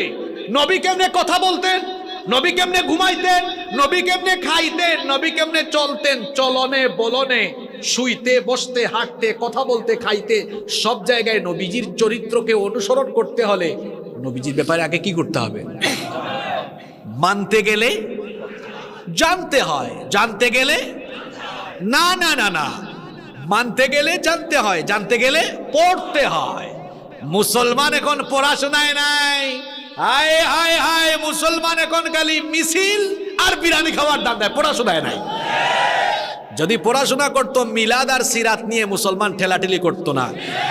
কারণ একজন মানুষের জীবনী শুরু হয় মিলাদ থেকে, মিনাল মিলাদি ইলাল ওয়াফাতি। জন্ম থেকে মৃত্যু পর্যন্ত পুরাটাকে কি বলা হয়? আরবিতে সিরাত বলা। আমি অবাক লাগে, বাংলাদেশে যে পরিমাণ কিলাকিলে, এটা কোন দেশে কয় তুই সিরাত বলস কেন? আমি মিলাদি, তুই সিরাতি। যুবকরা শোনো, তোমরা তো সচেতন ভাই। আচ্ছা তোমরা আমাকে বলো তো, জবাব দাও, যুবকরা বলো, মিলাদ এটা বাংলা শব্দ? বলো, ইটস অ্যান অ্যারাবিক ওয়ার্ড, এটা আরবি শব্দ। তোমাদের মাথা যেন কেউ খাইতে না পারে, আমি বুঝাই দিচ্ছি। আমার কথা বিশ্বাস না হলে তোমরা পড়াশোনা করবে। এই যে উলামারা বসে আছেন, মিলাদ ইটস অ্যান অ্যারাবিক ওয়ার্ড, এটা আরবি শব্দ। বাংলা অভিধান খুলে দেখো, আরবি অভিধান খুলে দেখো, মিলাদ এর বাংলা অর্থ হলো জন্ম। এবার আসেন সিরাত, আরবি শব্দ, এটার অর্থ হলো জীবনী তোমরা ইংরেজিতে বলো না যুবকরা ছাত্ররা? বায়োগ্রাফি। বায়োগ্রাফি, বায়োগ্রাফিকে আরবিতে কি বলা হয়? তাহলে কথা ক্লিয়ার? আচ্ছা, মনে করো ছাত্ররা বলো পরীক্ষায় প্রশ্ন আসছে বাংলাদেশের স্বাধীনতার স্থপতি মরহুম বঙ্গবন্ধু শেখ মুজিবুর রহমান সাহেবের জীবনী সংক্ষেপে লেখো। পরীক্ষায় এরকম প্রশ্ন আসে না? আচ্ছা, আমরা যখন কারো জীবনী লেখা শুরু করি, বিয়ে শাদী থেকে লেখা শুরু করি না জন্ম থেকে শুরু করি? মৃত্যু থেকে শুরু করি না জন্ম থেকে শুরু করি? তাহলে জীবনী বলতে গেলে সিরাত মানে জীবনী, সিরাত বলতে গেলে বা লিখতে গেলে জন্মটা এসে যাবে। কিন্তু শুধু জন্ম নিয়ে আলোচনা করলে তো মৃত্যু আর আপনার জীবনী আর থাকে না। এই জন্য মিলাদ যার, সিরাত তার। সিরাত যার, মিলাদও। এখন যুবকরা ছাত্ররা তোমাদের সামনে মিলাদি আর সিরাতি দুই গ্রুপ মারামারি করলে গিয়া বুঝাইবা, আরে ভাই দুইটা আরবি শব্দ অর্থ বুঝেন আপনি? একটা হইলো জন্ম আর একটা হইলো জীবন, বুঝাবেন এমনে? মনে করেন ভাই পরীক্ষায় আসছে শেখ মুজিবুর রহমান সাহেবের জীবনী লেখো, জীবনীটা জন্ম থেকে শুরু হবে না? তাহলে মনে করেন রাসূলুল্লাহ সাল্লাল্লাহু আলাইহি ওয়াসাল্লামের জীবনী আমরা যখন শুরু করব তখন কি ওনার মিলাদ জন্ম বাদ দিয়ে শুরু করব? ওনার জন্ম থেকেই তো আমরা আলোচনা করি, জন্মের কথা বলিও। কিন্তু না, আমরা এটা নিয়ে মারামারি করলাম। শোনেন শোনেন, আমরা হুজুররা হুজুরদের সাথে যে কিলাকিলি করি, আমরা যদি সব হুজুররা আমাদের ভক্তদেরকে বলতাম, সম্মানিত ভাইয়েরা, সম্মানিত আশেক রাসূলরা, সবাই নবীজির জীবনী বেশি বেশি পড়বেন, নবীজির জীবনী গিফট করবেন, তাইলে দেখতেন আমাদের ভক্তরাও এত ঠেলাঠেলি করতো। এই রবিউল আউয়াল মাস গেল, আমরা যে পরিমাণ গরু জবাই করছি, যে পরিমাণ জিলাপি খাইছি, আমরা যদি এই পরিমাণ টাকার কিতাবাদি কিনতাম, নবীজির জীবনী সুন্দর সুন্দর পাওয়া যায় না, কিনে যদি মানুষকে গিফট করতাম, তাহলে নবীজির জীবনী মানুষ আরো বেশি জানতো। আমার নবীর জীবনী জানতে হলে তো পড়তে হবে। আমার যুবকগুলো আশেক রাসূল হইতে চায়, আশেক রাসূল হইতে চাই না আমরা? এখন নবীজি কাপড় কেমনে পরতেন, কোথায় পরতেন, কতটুকু কাপড় পরতেন, এটা আমরা জানতে হলে সরাসরি নবীর জীবনী পড়া দরকার না? আমার নবী খাইতেন কেমনে, কথা বলতেন কেমনে, ঘুমাইতেন কেমনে, সকালবেলা করতেন কি, দুপুরে করতেন কি, সন্ধ্যাবেলা করতেন কি, এগুলো জানতে হলে নবীজির জীবনী পড়ার দরকার আছে না? হায় হায় হায়, আমরা এখনো নবীজির জীবনী পড়লাম না। আর এরা কি করছে জানেন? অমুসলিমরা নবীজির জীবনী পড়ে ফেলেছে। শোনেন, কয়েকজন খ্যাতিমান লোকের কথা বলে। মহাত্মা গান্ধীর নাম শুনছেন আপনারা? খুব বড় মুসলমান, তাই না? কে? Who is Mahatma Gandhi? Father of India, যাকে মানে ফাদার অফ ইন্ডিয়া বলা হয়। ব্রিটিশ খেদাও আন্দোলনের অন্যতম পুরোধা তিনি ছিলেন। লোকটা জাতে কি? জোরে বলতে হবে, ওই পেছন থেকে আওয়াজ আসতে হবে। লোকটা জাতে কি? এই লোকটা নবীজির জীবনী পড়েছে। এখন ইন্টারনেটের যুগ, গুগলে সার্চ করবেন the comment of Mahatma Gandhi about prophet Muhammad সাল্লাল্লাহু আলাইহি ওয়াসাল্লাম, চলে আসবে। এই লোকটা নবীজির জীবনী পড়ে কি বলেছে জানেন? কয়, এতদিন জানতাম, আমি লোকমুখে শুনতাম যে পৃথিবীতে ইসলাম নাকি তরবারি দিয়ে এসেছে। না, এটা ভুল। আমি মুহাম্মদ সাল্লাল্লাহু আলাইহি সাল্লামের জীবনী পড়েছি। জীবনী পড়ে আমি যা বুঝেছি সেটা হলো এই, Islam didn't come through the sword in this world. পৃথিবীতে ইসলাম তরবারি দিয়ে আসে নাই। এই পৃথিবীতে ইসলামের আদর্শ বিজয়ী হয়েছে মুহাম্মদুর রাসূলুল্লাহর চারিত্রিক সুভাষ দিয়ে। সুবহানাল্লাহ। এই কথা কোন মুসলমান বলছে? কে বলেছে? এক হিন্দু। আপনার কি একটু লজ্জা লাগে না? আপনার নবীর জীবনী আপনি নিজেকে আশেক রাসূল বলেন, একবারও পড়েন নাই। বেটা হিন্দু, সে নবীর পুরা জীবনী পড়ে ফেলেছে। লজ্জা লাগে না আপনার?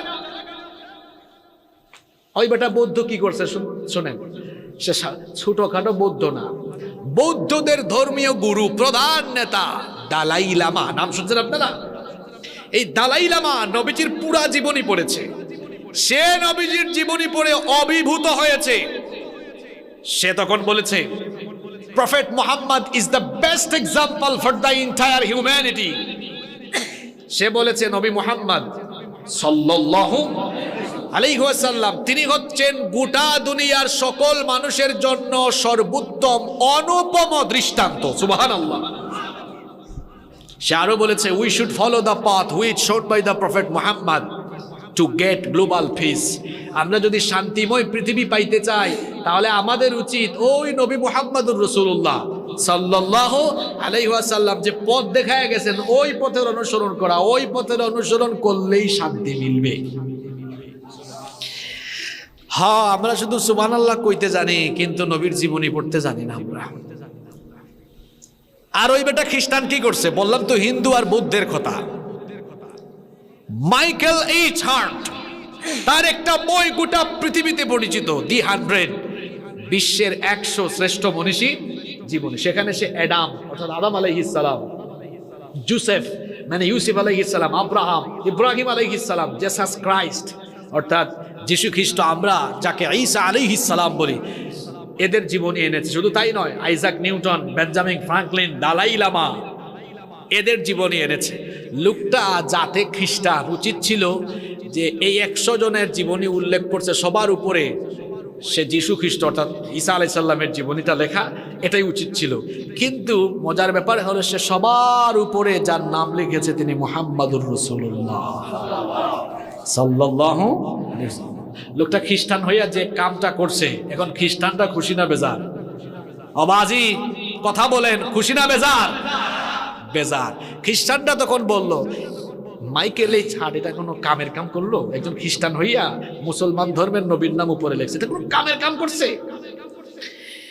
মাইকেল এইচ হার্ট তাদের সমালোচনার জবাব দিয়ে বললেন, শোনো শোনো, তোমরা যারা না বুঝে আমার সমালোচনা করছো, শোনো, ওনার নাম এমনি এমনি উপরে উঠাই নাই, সিরিয়ালে প্রথম রাখি নাই।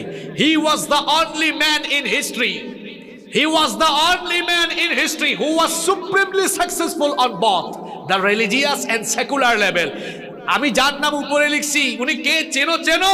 উনি হচ্ছেন এই দুনিয়ার একমাত্র ব্যক্তি যিনি ধর্মীয় জাগতিক সকল ক্ষেত্রে সমান তালে সফলতার দৃষ্টান্ত রেখেছেন। আল্লাহু আকবার। এতটুকু বলেই শেষ করে নাই, সে আরো বলেছে he was an undisputed leader in this world. সে বলেছে, যাকে নিয়ে এত সমালোচনা করছো, যার নাম উপরে লেখার কারণে উনার জীবনী পড়ো, পয়রা দেখো, উনি হচ্ছেন এই পৃথিবীর একজন অবিসংবাদিত নেতা।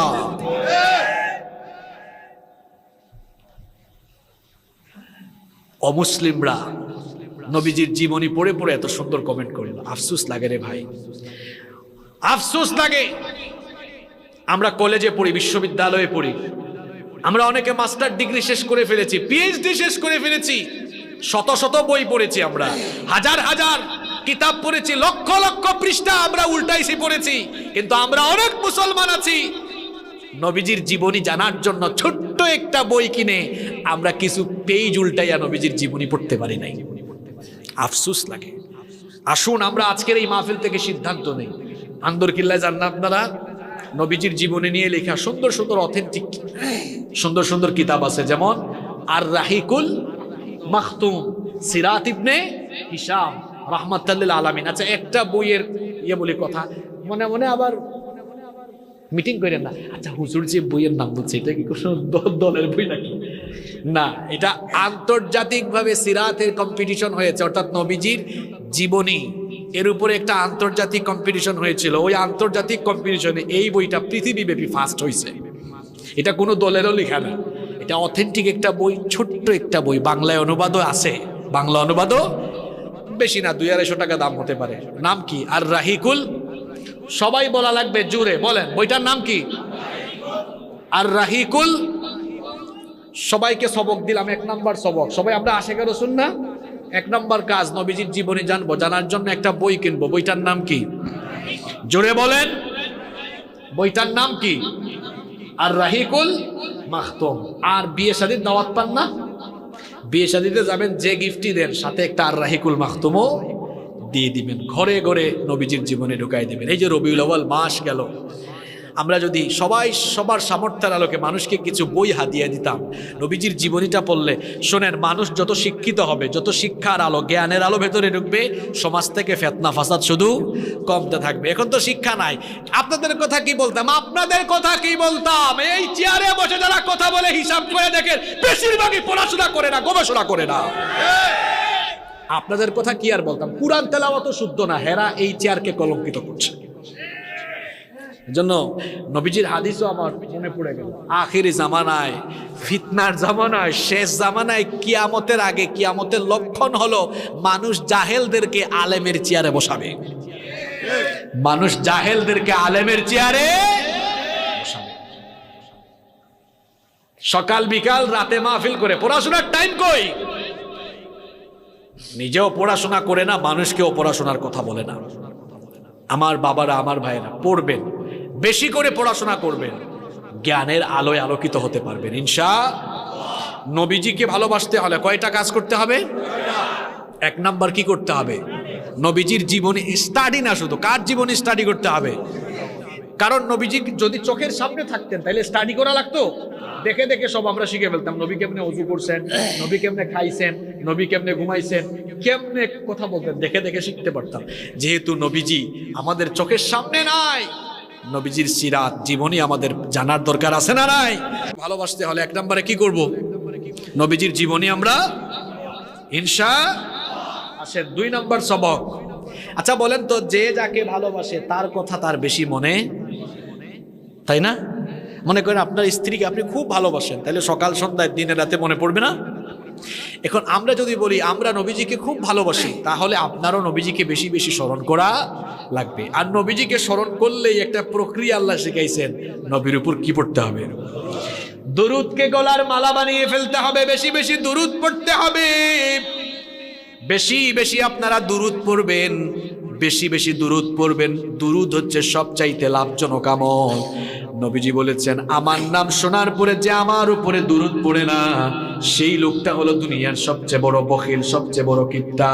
আবার নবীজি বলেছেন, যে ব্যক্তি আমার নাম শোনার পরে আমার উপরে দুরূদ পড়ে না, ওই লোকটার জন্য লানত, ওই লোকটার নাক ধুলাই দূষিত হয়ে যাক। নবীজি তাদের জন্য বদদুয়া করেছেন। তাহলে নবীজির বদদুয়া থেকে বাঁচার জন্য আর নবীজির প্রতি ভালোবাসা, ইশক বৃদ্ধি করার জন্য বেশি বেশি নবীর উপরে দুরূদ পড়ার দরকার আছে না নাই? দুরূদ পড়লে দুনিয়ায় যেমন লাভ, আখিরাতেও তেমন লাভ আছে না নাই? এবার শুনেন দুরূদের কয়েকটা ফায়দা আপনাদেরকে শোনাই। দুরূদের তিনটা ফায়দা এখন আপনাদেরকে শোনাবো। জোরে কোন কয়টা? আরো জোরে। কয়টা? নবীজি বলেছেন, মান সাল্লা আলাইয়া সালাতান ওয়াহিদা সাল্লাল্লাহু আলাইহি 10 সালাওয়াত। নবীজি বলেছেন, যে ব্যক্তি আমার উপরে মাত্র একবার দুরূদ পড়বে, দুরূদ পড়বে মাত্র একবার, আর আল্লাহ তার উপরে রহমত নাজিল করবেন 10 বার। তাহলে দুরূদের এক নাম্বার ফায়দা হলো দুরূদ পড়বেন নবীর উপরে একবার, সাথে সাথে আল্লাহ রহমত নাজিল করবেন কয়বার? 2 নাম্বার ফায়দা হলো ওয়াহুত্তাত আনহু 10 খাতিআত। নবীজি বলেছেন, যখন কোনো বান্দা দুরূদ পড়বে একবার, আল্লাহ তাআলা আমলের খাতা থেকে সঙ্গে সঙ্গে 10টা সগীরা গুনাহ কেটে ফেলবেন। দুরূদ পড়বেন একবার, গুনার খাতা থেকে আল্লাহ গুনাহ কাটবেন কয়টা? আরো জুড়ে বলেন কয়টা? মুখস্থ করে ফেলেন। 1 নম্বরে বলেছিলাম, নবীজির উপর দুরূদ পড়বেন একবার, আল্লাহ আপনার উপর রহমত নাজিল করবেন কয়বার? নবীজির উপর দুরূদ পড়বেন একবার। 2 নম্বরে বলছি, নবীজির উপর দুরূদ পড়বেন একবার, সঙ্গে সঙ্গে আমলের খাতা থেকে 10টা সগীরা গুনাহ কেটে ফেলবেন কে? 3 নম্বর হলো ওয়ারফিআত লাহু 10 দারাজাত। নবীর উপরে যখন একবার দুরূদ পড়বেন, আল্লাহ সঙ্গে সঙ্গে আপনার 10টা মর্যাদা বৃদ্ধি করে দিবে। দুরূদ পড়লে দুনিয়ায় যেমন লাভ, আখিরাতেও লাভ আছে। নবীজি বলেছেন, ইন্না আউলান নাসি বি ইয়াউমাল কিয়ামাহ আকতারুহুম আলাইয়া সালাহ। নবীজি বলেছেন, তোমরা দুনিয়াতে যারা আমার উপর বেশি বেশি দুরূদ পড়বা, কিয়ামতের দিন তারা তত বেশি আমার কাছাকাছি থাকবা। তাহলে নবীজিকে ভালোবাসার 2 নম্বর নমুনা হলো নবীজির কথা বেশি বেশি মনে করে নবীজির উপর কি পড়া? আস্তে বলবেন না, জুড়ে বলেন কি পড়া? 3 নম্বর, নবীজিকে ভালোবাসবেন। ভালোবাসতে হবে আপনার নিজের মতো না, ভালোবাসতে হবে সাহাবীদের মতো। জোরে কোন কার মতো? বলেন তো, আমরা বড় আশিকে রাসূল না সাহাবীরা বড় আশিকে রাসূল? আপনি তো নবীর আশিক হইয়া শুধু রবিউল আউয়াল মাসে ইশক দেখান, নবীরে গালিগালাজ করা হয় বাইর হন না, নবীর আদর্শ বিদায় হয়ে যায়, নবীর আদর্শ ধারণ করে যারা জেলখানায় তাদের পক্ষে কথাও বলেন না। কি জাতের আশিকে রাসূল আপনি? আর সাহাবীরা এমন আশিকে রাসূল ছিলেন, আল্লাহর নবীর আদর্শ প্রতিষ্ঠার জন্য জিহাদের ময়দানে কল্লা কাটায়া দিয়েছে। এরা হচ্ছে সত্যিকারের আশিকে রাসূল। এবার আসেন সাহাবীরা কেমন আশিকে রাসূল ছিলেন। আবু সুফিয়ান তখনও ইসলাম কবুল করে নাই। দুই তিনটা কিচ্ছা বলবো, শুনতেছেন আপনারা? বড় সড়ো কিচ্ছা না, ছোট ছোট কিচ্ছা। খেয়াল আছে? খেয়াল আছে? দেখেন সাহাবীরা নবীজিকে ভালোবাসাটা দিছে কেমনে শুনেন। আবু সুফিয়ান ইসলাম কবুল করে নাই, তখনও কাফের।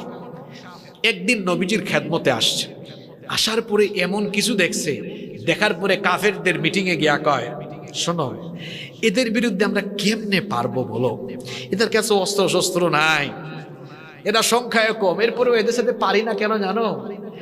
কারণ মুহাম্মদ সাল্লাল্লাহু আলাইহি ওয়াসাল্লামের অনুসারী যারা, এরা যেন তেন অনুসারী, পাগলা অনুসারী এরা।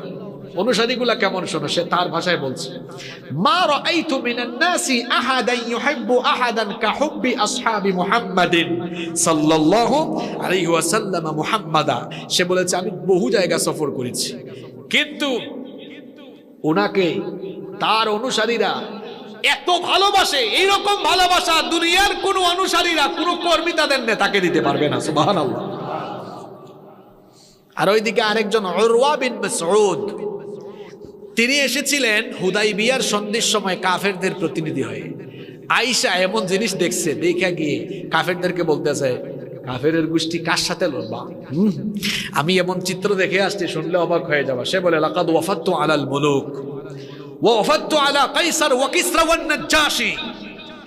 সে বলেছে আমি বহু রাজা বাদশাদের দরবারে রাষ্ট্রদূত হয়ে গিয়েছি। আজ যেটা দেখে আসছি, এটা কোন রাজ দরবারে, কোন রাজা বাদশার দরবারে আমি দেখি। কাফেররা তখন বলল, উরওয়া কি দেখেছো? শুনতেছেন আমার কথা? কি দেখেছো যেটা তুমি কোথাও দেখো নাই?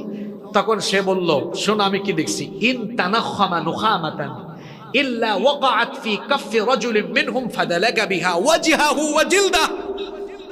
এমন জিনিস দেখছি, যখন মুহাম্মদুর রাসূলুল্লাহ সাল্লাল্লাহু আলাইহি ওয়াসাল্লাম থুতু ফেলেন, তার অনুসারীরা থুতুটাও মাটিতে পড়তে দেয় না, হাত মুবারকে নিয়ে কেউ বা চেহারায় মাখে, কেউ বা তার গায়ে মেখে। ভালোবাসা তারা কেমন শোনো। সে আরো বলছে, শোনো আমি এমন চিত্র আমার নিজের চোখে দেখে এসেছি। ওয়া ইদা আমারহুম ইবতাদারু আমরাহ, যখনই তিনি তাদেরকে কোনো আদেশ দেন, তারা সব ভুলে গিয়ে নবীর আদেশ আগে পালন। কেমন আদেশ পালন শুনেন, কেমন আদেশ পালন শুনেন। আব্দুল্লাহ বিন রাওয়াহা মুতার যুদ্ধের সময় তিনি নতুন বিয়ে করেছেন, বাসর ঘরে বউয়ের চেহারাও দেখেন নাই। নবীজি বলেছেন, তুমি মুতার যুদ্ধের সেনাপতি। তিনি একবার বাসর ঘরে গিয়ে নিজের চেহারাও দেখেন নাই। নবী আদেশ দিয়েছেন শহীদ হওয়ার জন্য, ঘরের মধ্যে বউ রেখে শাহাদাতের পেয়ালা পান করার জন্য ছুটে গিয়েছেন। আল্লাহু আকবার। এর নাম আশিকে রাসূল, এর নাম আশিকে রাসূল। খালি মিয়া জিলাপি আর বিরিয়ানি খাইয়া আশিকে রাসূল হওয়া যায় না।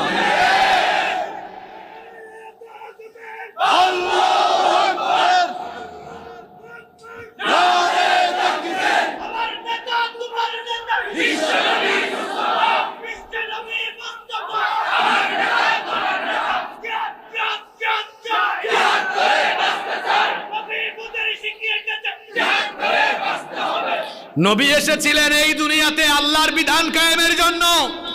আজ নবীর আদর্শ জমিন থেকে ভুলণ্ঠিত হয়ে যাচ্ছে। আপনি কোনো কথাও বলতে পারেন না, নিজেকে আবার আশিকে রাসূল দাবি করেন। এটা আশিকে রাসূলের নমুনা, এটা ভণ্ডামির নমুনা।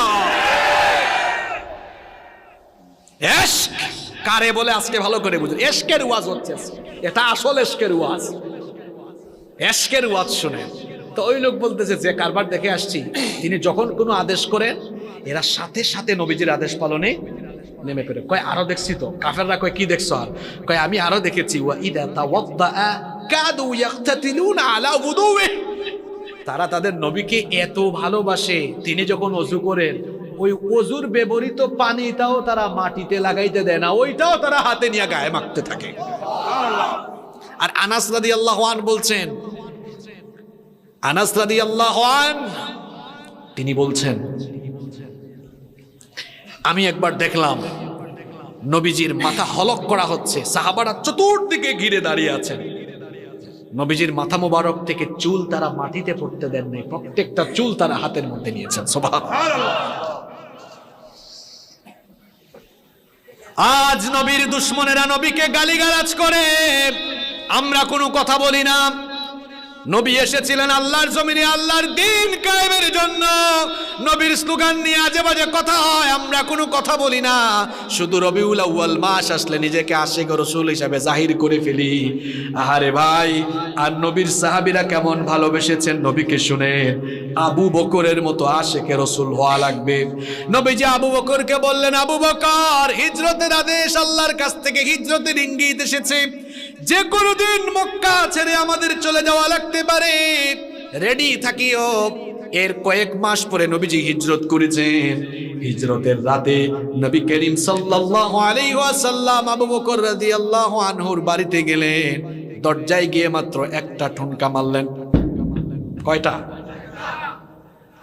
বলেন তো, গভীর রাতে কারো বাড়িতে গেলে একটা দুইটা ডাক দিয়া কি তারে তোলা যাবে নাকি? কয়েকবার ডাকা লাগে, কারণ গভীর রাতে মানুষ ঘুমায়। গভীর রাতে নবীজি আবু বকর রাদিয়াল্লাহু আনহুর বাড়িতে গিয়েছেন, গিয়ে মাত্র একটা ঠোকা দিয়েছেন, সঙ্গে সঙ্গে দরজা ওপেন। নবীজি অবাক। নবীজি বললেন, কি ব্যাপার আবু বকর, এত রাত হয়ে গিয়েছে, একটা ঠুনকো দিলাম সাথে সাথে দরজা খুলে ফেললা, তুমি কি ঘুমাও নাই নাকি? আবু বকর রাদিয়াল্লাহু আনহু এমন আশিকে রাসূল, তিনি বললেন, নবী গো, কেমনে ঘুমাবো বলেন? কয়েক মাস আগেই আপনি আমাকে বলেছিলেন যে কোনো সময় আপনি আমাকে নিয়ে হিজরত করবেন। ওই কথা বলার পর থেকে প্রত্যেকটা দিন রাতের বেলা আমি যখন বিছানায় ঘুমাইতে যাই, মাথায় চিন্তা আসে, আমি যদি বালিশে মাথা রেখে বিছানায় আরাম করে ঘুমাই, আর আজকের রাতটাই যদি হিজরতের রাত হয়ে যায়, আর আমি যদি ঘুমের মধ্যে থাকি, নবীজি আমার দরজার সামনে এসে যদি কয়েক সেকেন্ড কয়েক মিনিট দাঁড়ায় দাঁড়ায় আমার জন্য অপেক্ষা করে, এটা আল্লাহর নবীর সঙ্গে বেয়াদবি হয়ে যাবে। আপনি যেন কষ্ট না পান, আপনার সাথে যেন বেয়াদবি না হয়। ওগো আল্লাহর নবী, এই জন্য আজকে একদিন দুই দিন নয়, কয়েকটা মাস ধরে রাতের বেলা বিছানায় পিঠ না লাগাইয়া দরজার সঙ্গে হেলান দিয়া দিয়া আপনার অপেক্ষা করি। এর নাম হলো ইশক, এর নাম হলো ইশক, এর নাম হলো ভালোবাসা, এর নাম হলো মোহাব্বত। হিজরতের রাতে তারা যখন মক্কা থেকে রওনা দিয়ে গারে সৌরের কাছে চলে গেলেন, ফজরের ওয়াক্ত হয়ে যাচ্ছে। সাইয়েদিনা আবু বকর রাদিয়াল্লাহু আনহু বললেন, ওগো আল্লাহর নবী, ভোরের আলো ফুটে উঠলে কাফেররা আমাদেরকে দেখে ফেলবে, তখনই তারা আমাদেরকে ধরে ফেলবে, আক্রমণ করবে, চলেন আমরা এই গুহায় আশ্রয় নেই। গারে সৌরের কাছে গিয়ে নবীজিকে বললেন, চলেন আশ্রয় নেই। নবীজি বললেন, ঠিক আছে আবু বকর, চলো এই গুহার মধ্যে আমরা অবস্থান করি। আবু বকর বললেন, নবীজিকে দাঁড়ান, এটা পাহাড়ি গুহা, এখানে সাপ বিচ্ছু পোকামাকড় ময়লা আবর্জনা থাকতে পারে, আপনি একটু অপেক্ষা করেন, আমি ভেতরে গিয়ে পরিষ্কার করি। ভেতরে গিয়ে তিনি গুহাটাকে সাফ করলেন, দেখলেন গুহার মধ্যে অনেক গর্ত, ভাবলেন এখানে ইঁদুর সাপ বিচ্ছু থাকতে পারে। এই জন্য নিজের গায়ের চাদর ছিঁড়ে ছিঁড়ে টুকরা করে করে সবগুলা গর্ত বন্ধ করে দিলেন। তার কাপড় শেষ হয়ে গেল, কিন্তু একটা গর্ত বাকি থাকলো। মনে মনে ভাবলেন, একটা গর্তই তো আছে, দুই পা আছে, এক পা দিয়া আমি একটা গর্ত বন্ধ করে রাখবো। তিনি সাফ করে নবীজিকে বললেন, ওগো আল্লাহর নবী, আপনি ভিতরে আসেন।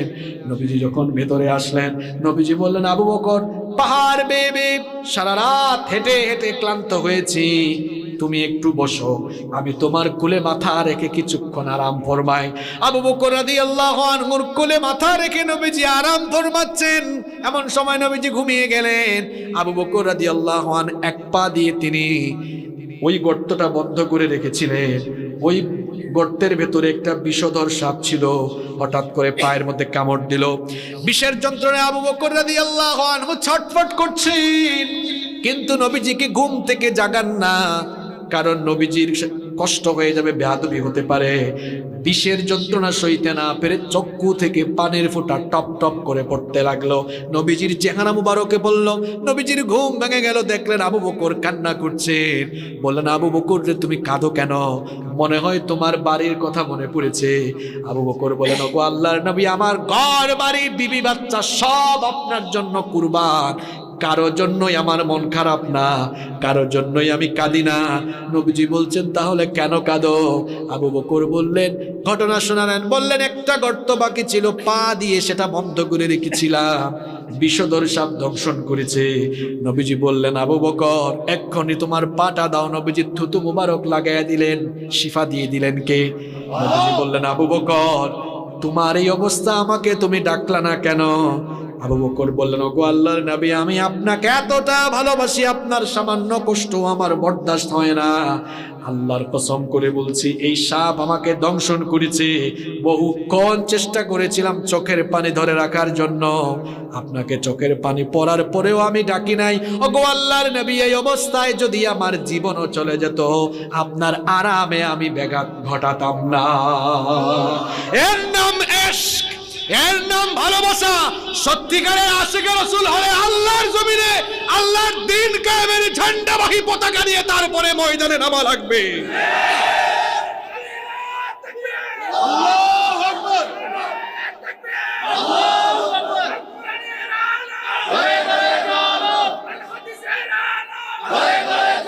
এবার একটা মহিলার কিচ্ছা শোনাই, বনু দিনারের মহিলা। আপনারা সবাই জানেন উহুদের যুদ্ধে নবীজি শহীদ হয়েছেন, এমন কথা যখন চতুর্দিকে ছড়িয়ে গেল, এক মহিলা দৌড়ায় দৌড়ায়া উহুদের মাঠে আসতেছে। কিছু লোকজন আটকায় দিল, বলল, মহিলা কোথায় যাও? তোমার স্বামী উহুদের যুদ্ধে এসেছিলেন, তিনি তো শহীদ হয়ে গিয়েছেন। মহিলা বলল, বাদ দাও, আমার স্বামীর খবর জানতে চাই না। মহিলা দৌড়াইতেছে, শুধু দৌড়ায়। আরো কিছুক্ষণ যাওয়ার পর কিছু লোক আটকাইলো, বলল, ও মহিলা কোথায় যাও? তোমার ছেলেও কিন্তু উহুদের যুদ্ধে শহীদ হয়েছে।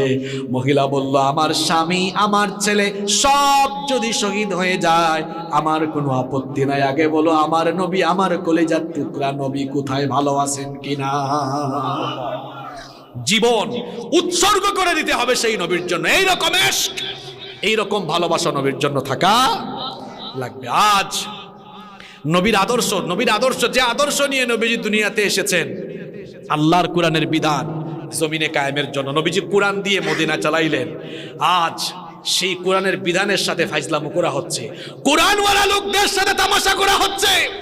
জেলখানা বানানো হয়েছে চোর ডাকাতদের জন্য, এখন চোর ডাকাতরা জেলখানার বাহিরে আর কোরআনওয়ালারা জেলখানার ভেতরে।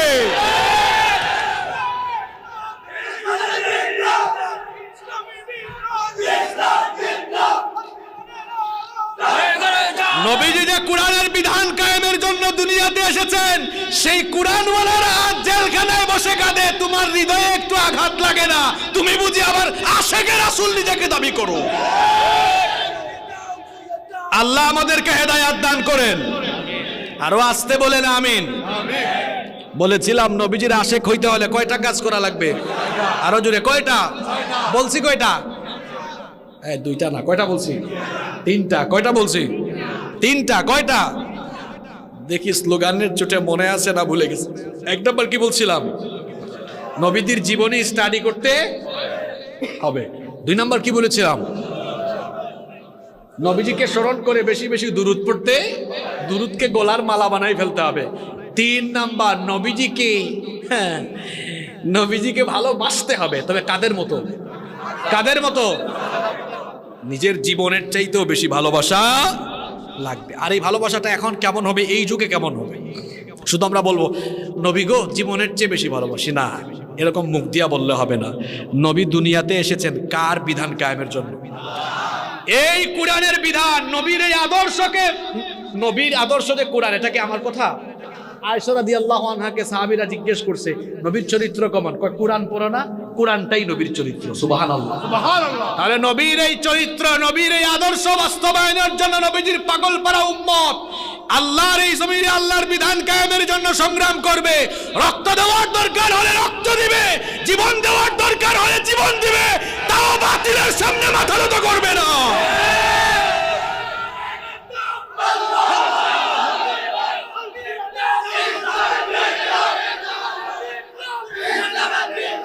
সত্যিকারের আশিকে রাসূল কারা? শুধুমাত্র রবিউল আউয়াল মাস আসলে এক মাস মিলাদের আর সিরাতের আলোচনা করে জিলাপি আর বিরিয়ানি খাইয়া এক মাসে আশিকে রাসূল হওয়া যায় না। বরং সত্যিকারের আশিকে রাসূল হলো তারা যারা নবীর আদর্শ বাস্তবায়নের জন্য, নবীর আল্লাহর নবীর দ্বীন বাস্তবায়নের জন্য যারা নিজেদের জীবনকে বাজি রেখে আল্লাহর জমিনে আল্লাহর দ্বীনের পতাকাকে উড্ডীয়ন করার জন্য জীবন বাজি রেখে সংগ্রাম করছে, যারা প্রয়োজনে জীবন বিলিয়ে দেওয়ার নিয়ত করেছে, যারা সত্যিকারের আশিকে রাসূল হলো তারা। আল্লাহ আমাদেরকে খাঁটি আশিক বানাও, আমিন। নাম্বার 4, কষ্ট হচ্ছে আপনাদের? 10 মিনিট থাকা যাবে তো? নাম্বার 4, 4 নাম্বার, সত্যিকারের আশিকে রাসূল হইতে হলে ঘুম থেকে উঠা ঘুমানোর আগ পর্যন্ত 24 ঘন্টা জন্ম থেকে নিয়ে মৃত্যু পর্যন্ত যার লাইফ স্টাইল ফলো করে জীবন কাটাইতে হবে তিনি মুহাম্মাদুর রাসূলুল্লাহ সাল্লাল্লাহু আলাইহি ওয়াসাল্লাম। গোটা জীবন ভর তাকে অনুসরণ করতে হবে। কথা বলার সময় নবীজির স্টাইল ফলো করতে হবে। আল্লাহর নবী হাসি মুখে কথা বলতে, হাসি মুখে কথা বলতে হবে। চুল কাটার সময় নিজেকে আশিকে রাসূল বলে নবীর স্টাইলে চুল কাটেন, আর চুল কাটেন মেসি আর নেইমারের স্টাইলে। কি বলেন? আমার ঠিকও কয় পোলা পায়, খুব ভদ্র পোলা পায়। এরপরে আমরা অনেকে প্যান্টকে টাকনুন নিচে ঝুলাইয়া হাঁটে, অবশ্য চন্দন আইসে নাই। হ্যাঁ, এখন বলেন তো, প্যান্ট টাকনুন নিচে পরিধান করে এটা নবীর সুন্নত না শয়তানের সুন্নত? লুঙ্গি পরেন, প্যান্ট পরেন, পায়জামা পরেন, যেটাই পরেন টাকনুর উপরে পরা লাগবে। নবীজি বলেছেন ওই লোকটার দিকে কিয়ামতের দিন আল্লাহ তাকাবেন না, তার সঙ্গে আল্লাহ কথা বলবেন না, তাকে আল্লাহ পবিত্র করবেন না, তাকে আল্লাহ জাহান্নামের আগুন থেকে বাঁচাবেন না। 4টা কথা বলছি। আল্লাহ নবী বলছেন ওই লোকের দিকে কিয়ামতের দিন আল্লাহ তাকাবেন না, তার সঙ্গে আল্লাহ কথা বলবেন না, আল্লাহ তাআলা তাকে পবিত্র করবেন না, তাকে আল্লাহ জাহান্নাম থেকে নাজাত দিবেন না। সাহাবীরা বললেন নবী গো, কার কথা বলছেন? আল্লাহ নবী বললেন যারা টাকনুর নিচে কাপড় ঝুলাইয়া হাঁটে। কাপড় ওঠানো যাবে, আবার টাকনুর নিচেও নামানো যাবে। এক ছেলে কয় হুজুর একটু আনস্মার্ট খ্যাত খ্যাত লাগে। আমরা তো জুব্বাও পরি টাকনুর উপরে, পায়জামাও পরি টাকনুর উপরে। আজ পর্যন্ত কেউ কোনোদিন দেশে বিদেশে সফর করি কেউ বলে না আনস্মার্ট খ্যাত খ্যাত লাগে। আসলে নবীর সুন্নত মানার মধ্যে স্মার্টনেস আছে। তাহলে নবীজিকে ভালোবাসতে নবীজির স্টাইলে চলাফেরা করতে হবে, দাড়ি রাখা লাগবে। পৃথিবীতে কোন নবীর দাড়ি ছিল না? একজন নবীর নাম বলেন। হ্যাঁ, আছে নাকি? একজন নবীও নাই যাদের দাড়ি ছিল না, বরং সকল নবীরই দাড়ি, সব নবীদের দাড়ি রাখা, সব নবীদের দাড়ি ছিল। তাহলে দাড়িটা আমাদেরও রাখার দরকার আছে না নাই? কিছু যুবক পোলাপাইন কয় হুজুর রাখতাম, কিন্তু মেয়েরা যদি পছন্দ না করে। দাড়ি রাখার কারণে কোনো মেয়ে যদি পছন্দ না করে, আল্লাহর শুকরিয়া, আল্লাহ একটা জাহান্নামী নারী থেকে আপনারে বাঁচায় দিয়েছে। দাড়ি রাখলে চেহারার স্মার্টনেস বাড়ে, চেহারার লাবণ্য বাড়ে। নবীজির স্টাইল ফলো করে জীবন পরিচালনা করতে হবে। কথা বলার সময় মিথ্যা বলা যাবে। মিথ্যা বলা শয়তানের সুন্নত না নবীর সুন্নত? তাইলে আমরা কথা বলার সময় কি মিথ্যা বলবো নাকি? গীবত করব নাকি? সমালোচনা করব নাকি? আমরা এখন মানুষের সমালোচনা বেশি করি, আত্মসমালোচনা কম করি। নিজের চরকায় তেল দেন, মানুষের গন্ধ খুঁজেন, নিজের মধ্যে গন্ধ আরো বেশি আছে।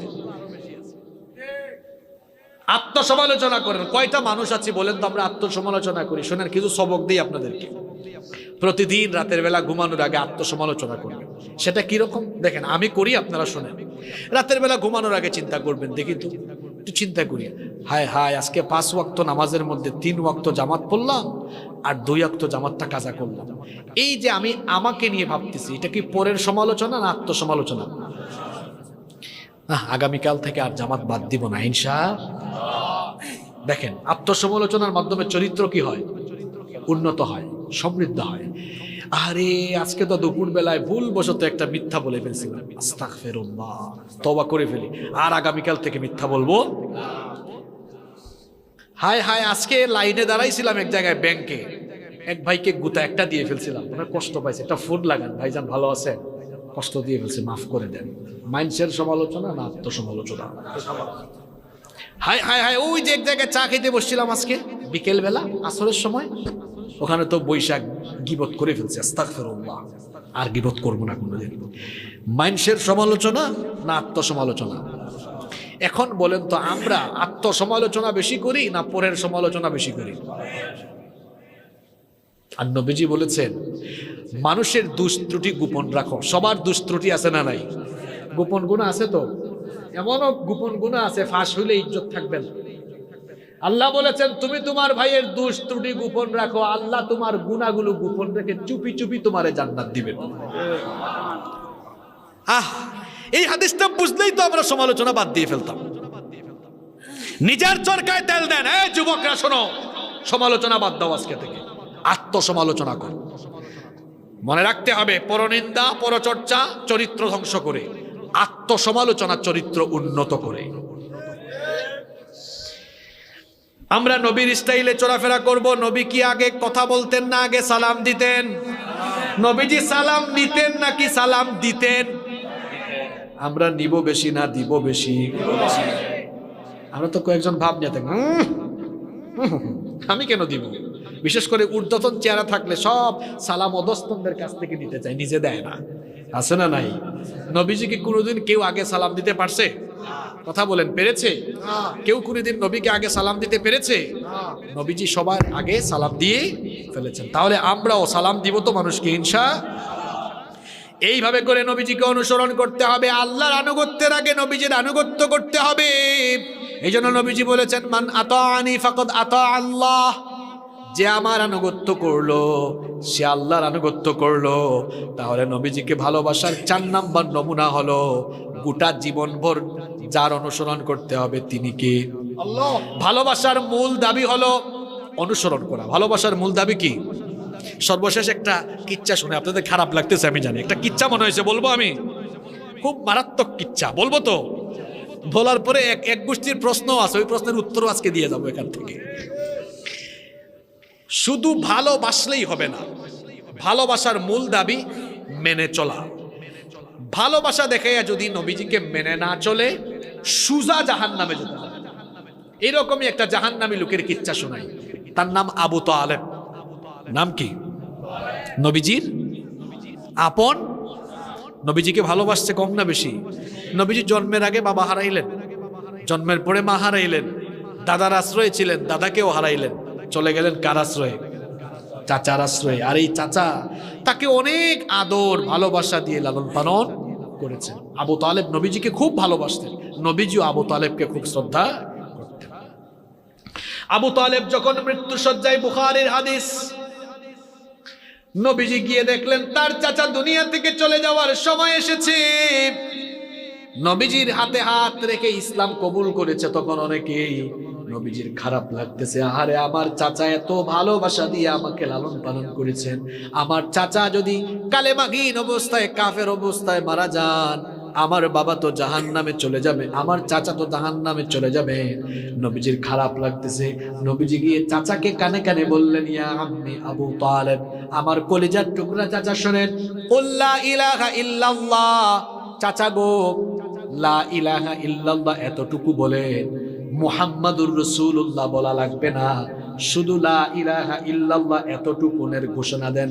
মরার আগে শুধু এতটুকু কথা বলেন, কালিমাতুন উহাজ্জু লাকা বিহা ইনদাল্লাহ, লা ইলাহা ইল্লাল্লাহ এই কালেমা এতটুকু যদি আপনি বলতে পারেন, কিয়ামতের দিন আল্লাহর সাথে ঝগড়া করে আমি আপনার সাথে নিয়ে জান্নাতে যাব।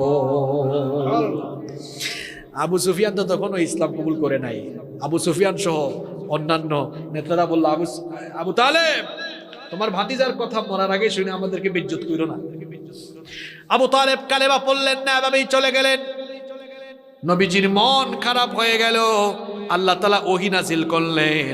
আল্লাহ তাআলা বললেন, ইন্নাকা লা তাহদি মান আহবাবতা ওয়ালাকিন্নাল্লাহা ইয়াহদি মান ইয়াশা। আল্লাহ তাআলা সান্ত্বনা দিলেন, বললেন, ওগো নবী, আপনি যাকে ভালোবাসেন তারে হেদায়েত করার দায়িত্ব তো আপনার নয়, হেদায়েতের চাবি কার হাতে? এরপরেও নবীজির দিল মানে না। নবীজি তখন হাত উঠায়া আল্লাহর কাছে দোয়া করতে যাবেন, আল্লাহ আমার চাচা কাফের অবস্থায় বললেও তুমি মাফ করে দাও। এইরকম দোয়া যখন নবীজি করতে যাবেন আল্লাহ বরদাস্ত করেন নাই, সাথে সাথে আল্লাহ আয়াত নাজিল করলেন। আল্লাহ বললেন মা কানা লিন-নাবিয়্যি ওয়াল্লাযীনা আমানু আইয়াস্তাগফিরু লিল মুশরিকিনা ওয়ালাউ কানু উলি কুরবা মিন বা'দি মা তাবায়্যানা লাহুম আন্নাহুম আসহাবুল জাহিম। আল্লাহ তাআলা বললেন, ও নবী শুনেন, আপনি নবী এবং নবীর উম্মত খাঁটি ইমানদার, তাদের জন্য উচিত নয় কোনো কাফেরের জন্য আল্লাহর কাছে ক্ষমা চাওয়া, সুপারিশ করা, কারণ আল্লাহর ওয়াদা হলো এদের জন্য আল্লাহ জাহান্নাম রেখেছে। এই কিচ্ছাটা এই জন্য শোনাইলাম, অনুসরণ না কইরা নবীর আদর্শ বাস্তবায়নের কাজ না করে শুধু ভালোবাসা দেখাইলেই যদি জান্নাতে যাওয়া যাইতো, তাহলে সবার আগে আবু তালেব জান্নাতে চলে যাইতো। তার মানে বোঝা গেল ভালোবাসা দেখাইয়া, জিলাপি মিষ্টি খাইয়া আর বিরিয়ানি খাইয়াই শুধু ভালোবাসা দেখাইলে হবে না, বরং ভালোবাসলে নবীজিকে অনুসরণ করে নবীর সুন্নাত জমিনে বাস্তবায়নের জন্য জীবন কুরবানি করে দেওয়া লাগবে। এবার বলছিলাম না এক গোষ্ঠীর প্রশ্ন আছে, আমি একবার এক জায়গায় এক আলোচনা করলাম, পরে শুনলাম এরা ভিডিও বানাইতেছে, বলতেছে পাগলা, নবীরে ভালোবাসলে জাহান্নামে গেলেও লাভ আছে। দেখো না আবু তালেব জাহান্নামে গেলেও শাস্তি সবচাইতে যুক্তি দেখছেন। শয়তানও হাসে, আল্লাহ আমারে যে শয়তান বানাইছো কেন, আমার তো তার কাছে মুরিদ হওয়া দরকার, এটা তো দিকে আমার বস। হে পাগলা, জাহান্নামের আযাব সর্বোচ্চ হোক আর সর্বনিম্ন হোক, জাহান্নাম তো জাহান্নামী রে পাগলা। আবু তালেব সে জাহান্নামে গিয়া সর্বনিম্ন শাস্তি, ওইটাও কত মারাত্মক, আগুনের স্যান্ডেল পরার পরে মগজ আর মগজও থাকবে না, মগজ গইলা পড়তে থাকবে না। আউযুবিল্লাহ। পাগলা দেখছেন কি যুক্তি দিচ্ছে, কই জাহান্নামে গেছে তো কি হয়েছে, ভালোবাসা তো জাহান্নামে আযাব কম পাইছে। হে পাগলা, জাহান্নাম তো জাহান্নাম, এখানে কম আর বেশি কি? জাহান্নামের সর্বনিম্ন আযাব সইতে পারবেন আপনি? সওয়ার ক্ষমতা আছে? আমরা জাহান্নাম থেকে বাঁচতে চাই কি চাই না? তাইলে শুধু নবীজিকে ভালোবাসবো না, ভালোবাসবো জীবনের চাইতে বেশি ভালোবেসে নবীকে অনুসরণ করে নবীর সুন্নতকে, নবীর আদর্শকে জমিনে বাস্তবায়ন করব ইনশাআল্লাহ। কষ্ট হচ্ছে আপনাদের? শেষ নাম্বার 5 নাম্বার হচ্ছে নবীজিকে ভালোবাসলে ইকামতে দ্বীনের আন্দোলনে সম্পৃক্ত হতে হবে। ইকামতে দ্বীনের আন্দোলনে সম্পৃক্ত হতেই হবে, কারণ নবীজি দুনিয়াতে এসেছেন আল্লাহর জমিনে আল্লাহর দ্বীন কায়েমের জন্য। আল্লাহ তাআলা কোরআনে বলছেন, হুয়াল্লাযী আরসালা রাসূলাহু বিল হুদা ওয়া দীনিল হাক্কি লিইয়ুযহিরাহু আলাদ দীনি কুল্লিহি ওয়ালাউ কারিহাল মুশরিকুন। আল্লাহ তাআলা বলছেন, তিনি হচ্ছেন সেই সুমহান সত্তা যিনি তার রাসূলকে দ্বীনে হক এবং হেদায়াত সহ দুনিয়াতে পাঠিয়েছেন। কেন পাঠিয়েছেন শোনো, লিইয়ুযহিরাহু আলাদ দীনি কুল্লি, এই দুনিয়ার সকল মতবাদের উপরে ইসলামকে বিজয়ী আদর্শ হিসাবে প্রতিষ্ঠার জন্য নবীকে পাঠিয়েছেন কে? সব তন্ত্র মন্ত্রের শিকড় কেটে ফেলে আল্লাহর জমিনে আল্লাহর দ্বীন কায়েমের জন্য নবীকে পাঠাইছেন কে? নবীকে পাঠাইছেন কে? আজ আমরা নিজেদেরকে আশিক রাসূল বলি, কিন্তু আমাদের ব্যক্তি জীবনে, পারিবারিক জীবনে, সমাজ জীবনে, রাজনৈতিক জীবনে নবীর আদর্শের অনুসরণ। নবী কি আব্রাহাম, লিঙ্কন আর লেনিনের আদর্শ বাস্তবায়নে দুনিয়াতে এসেছিলেন? কার বিধান কায়েমের জন্য এসেছিলেন?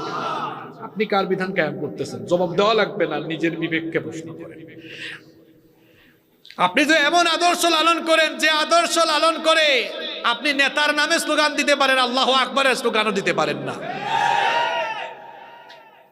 আরে ভাই, যে রাজনৈতিক আদর্শে আল্লাহ আর রাসূলের নামে স্লোগান দেওয়া যায় না, সত্যিকারের আশিক রাসূল হলে সেই রাজনীতিকে জুতার নিচে ফেলে দেন আপনি।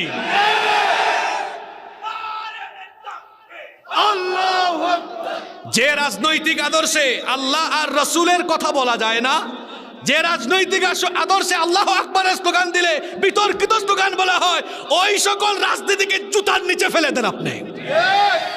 সারা জীবন রাসূলের আদর্শের রাজনীতি করে নাই, কিন্তু কিরকম টাটকা লোক দেখেন, মরার সময় ঠিকই রাসূলের দলে উঠতে চায়। এই চন্দন আইসে মানুষ মারা গেলে কবরে লাশ রাখার সময় কি দোয়া পড়ে? বিসমিল্লাহি। কিরকম কায়দা করে দোয়া পড়ছে দেখছেন? দোয়াটা আরবি না বাংলা? বিসমিল্লাহ কার নামে? আলা মিল্লাতি রাসূলিল্লাহ কার দলে? হায় হায়, কারে আপনি রাসূলের দলে উঠায় দেন? কারে উঠান? এটা কে? কে? যেই লোক সারা জীবন রাসূলের আদর্শের বিরোধিতা করেছে, যেই লোক সারা জীবন নবীর দাড়ি, নবীর টুপি, দাড়িওয়ালা টুপিওয়ালা দেখলেই চুলকানি শুরু হয়েছে, যেই লোক সারা জীবন রাসূলের আদর্শের লোকদেরকে পিটাইছে, জেলখানায় ঢুকাইছে, এখন মরার পরে বুঝি আপনি তারা রাসূলের দলে উঠায় দেন? আরে ভাই, যেই লোকটার গোটা জীবন যৌবন রাসূলের আদর্শের বিরুদ্ধে কাজে লাগলো, যেই লোকটার জীবন যৌবন রাসূলের কোনো কাজে লাগলো না, এই লোকটার মরা লাশ নিয়ে আমার রাসূল এখন কি করবে? মরা লাশের রাসূলের দরকার আছে? এজন্য যুবকদেরকে বলছি শোনো, যেখানে আল্লাহু আকবারের স্লোগান নাই ওই মঞ্চের সাথে তোমারও কোনো সম্পর্ক। যেখানে আল্লাহু আকবারের স্লোগান নাই, যেখানে কোরআন নাই, হাদিস নাই, যারা নামাজি না, নামাজ পড়ে না, যারা নবীর সুন্নত মানে না, এদের সাথে আমাদের কোনো সম্পর্ক। রাজি আছেন তো? অনেক কষ্ট দিয়েছি আপনাদেরকে। নবীকে ভালোবাসতে কয়টা জিনিস থাকা লাগবে? আরো জোরে কয়টা? বলছি কয়টা? বাকি আছে একটা ক্লাস টেস্ট হয়ে যাক, দেখি 5টা মনে আসেনি। 1 নাম্বার, এই পোলা পাইন যুবকরা ভুলে গেছো নাকি? যুবকরা কথা বলো। 1 নাম্বার, নবীর জীবনে কি স্টাডি করতে হবে। 2 নাম্বার, নবীজির উপর বেশি বেশি দুরূদ পড়তে। 3 নাম্বার, নবীজিকে ভালোবাসতে হবে। কাদের মতো? 4 নাম্বার, জীবনের আগাগোড়া যাকে মেনে মেনে চলবো তিনি কে? রাসূল সাল্লাল্লাহু আলাইহি সাল্লাম। 5 নাম্বারে কি বলেছি? একামতের দিনের আন্দোলনে নিজেদেরকে শামিল করে ফেলতে। এই আদর্শে আর ওই আদর্শে দৌড়াবো না। যারা আল্লাহর জমিনে আল্লাহর দিন কায়েম করবে তাদের সাথে আমরা থাকবো ইনশাআল্লাহ। নাম্বার 6 নাম্বার হচ্ছে, যে রাসূলের জন্য এত পাগল পাড়া, সে রাসূলের সাথে দিদারের আকাঙ্ক্ষাও ভেতরে থাকা লাগবে। সেই রাসূলের দিদারের আকাঙ্ক্ষা যদি ভেতরে থাকে, আর এতক্ষণ যে 5টা আমলের কথা বলছি, 5টা কাজ যদি করতে পারেন, জীবদ্দশায় রসুলের সঙ্গে আপনার সাক্ষাৎ ঘটবে ইনশাআল্লাহ। রসুল স্বপ্ন যুগে হলেও একবার রসুলের এই পাগল পাড়া উম্মতের কাছে চলে আসবেন। কেন আসবেন না? যেই নবীর জীবনী পড়লেন। 2 নম্বরে 24 ঘন্টা যেই নবীর উপর দুরূদ পড়েন। 3 নম্বরে যেই নবীকে এত ভালোবাসেন, জীবন দিয়ে ভালোবাসেন। 4 নম্বরে যেই নবীর সুন্নত মানেন, সেই নবী কেন আপনার সামনে আসবে না? এইরকম আকাঙ্ক্ষা যদি হৃদয়ে থাকে, স্বপ্ন যুগেও একদিন নবীকে দেখা যাবে ইনশাআল্লাহ। কারণ নবীর সুরত শয়তান ধরতে পারে। আবার আমরা যদি এইরকম যে আমলগুলোর কথা বললাম, নবীর আদর্শকে বাস্তবায়নের কাজ যদি আমরা করতে পারি, তাহলে হাসরের মাঠে নবীর সঙ্গে আমাদেরকে জান্নাতে জেনে রাখবেন তিনি কে। আজকে এশকের ওয়াজ বুঝছেন তো? সত্যিকারের আশিক রাসূল হইতে হলে কয়টা কাজ করা লাগবে? কয়টা কাজ? কয়টা করবেননি? করা যাবে তো? ওই পেছনের ভাইরা, আপনারা কি বেজার হইছেন নি? করবেন তো? তাহলে আমাদের জীবন যা কাট থাক, আমরা নবীজিকে ভালোবেসে অনুসরণ করে এই 6টা কাজ করবই করবো ইনশাআল্লাহ। কারা কারা রাজি? 2 হাত তুলে আল্লাহকে দেখান। আল্লাহ আমাদের হাতগুলোকে কবুল করে নেন। আল্লাহ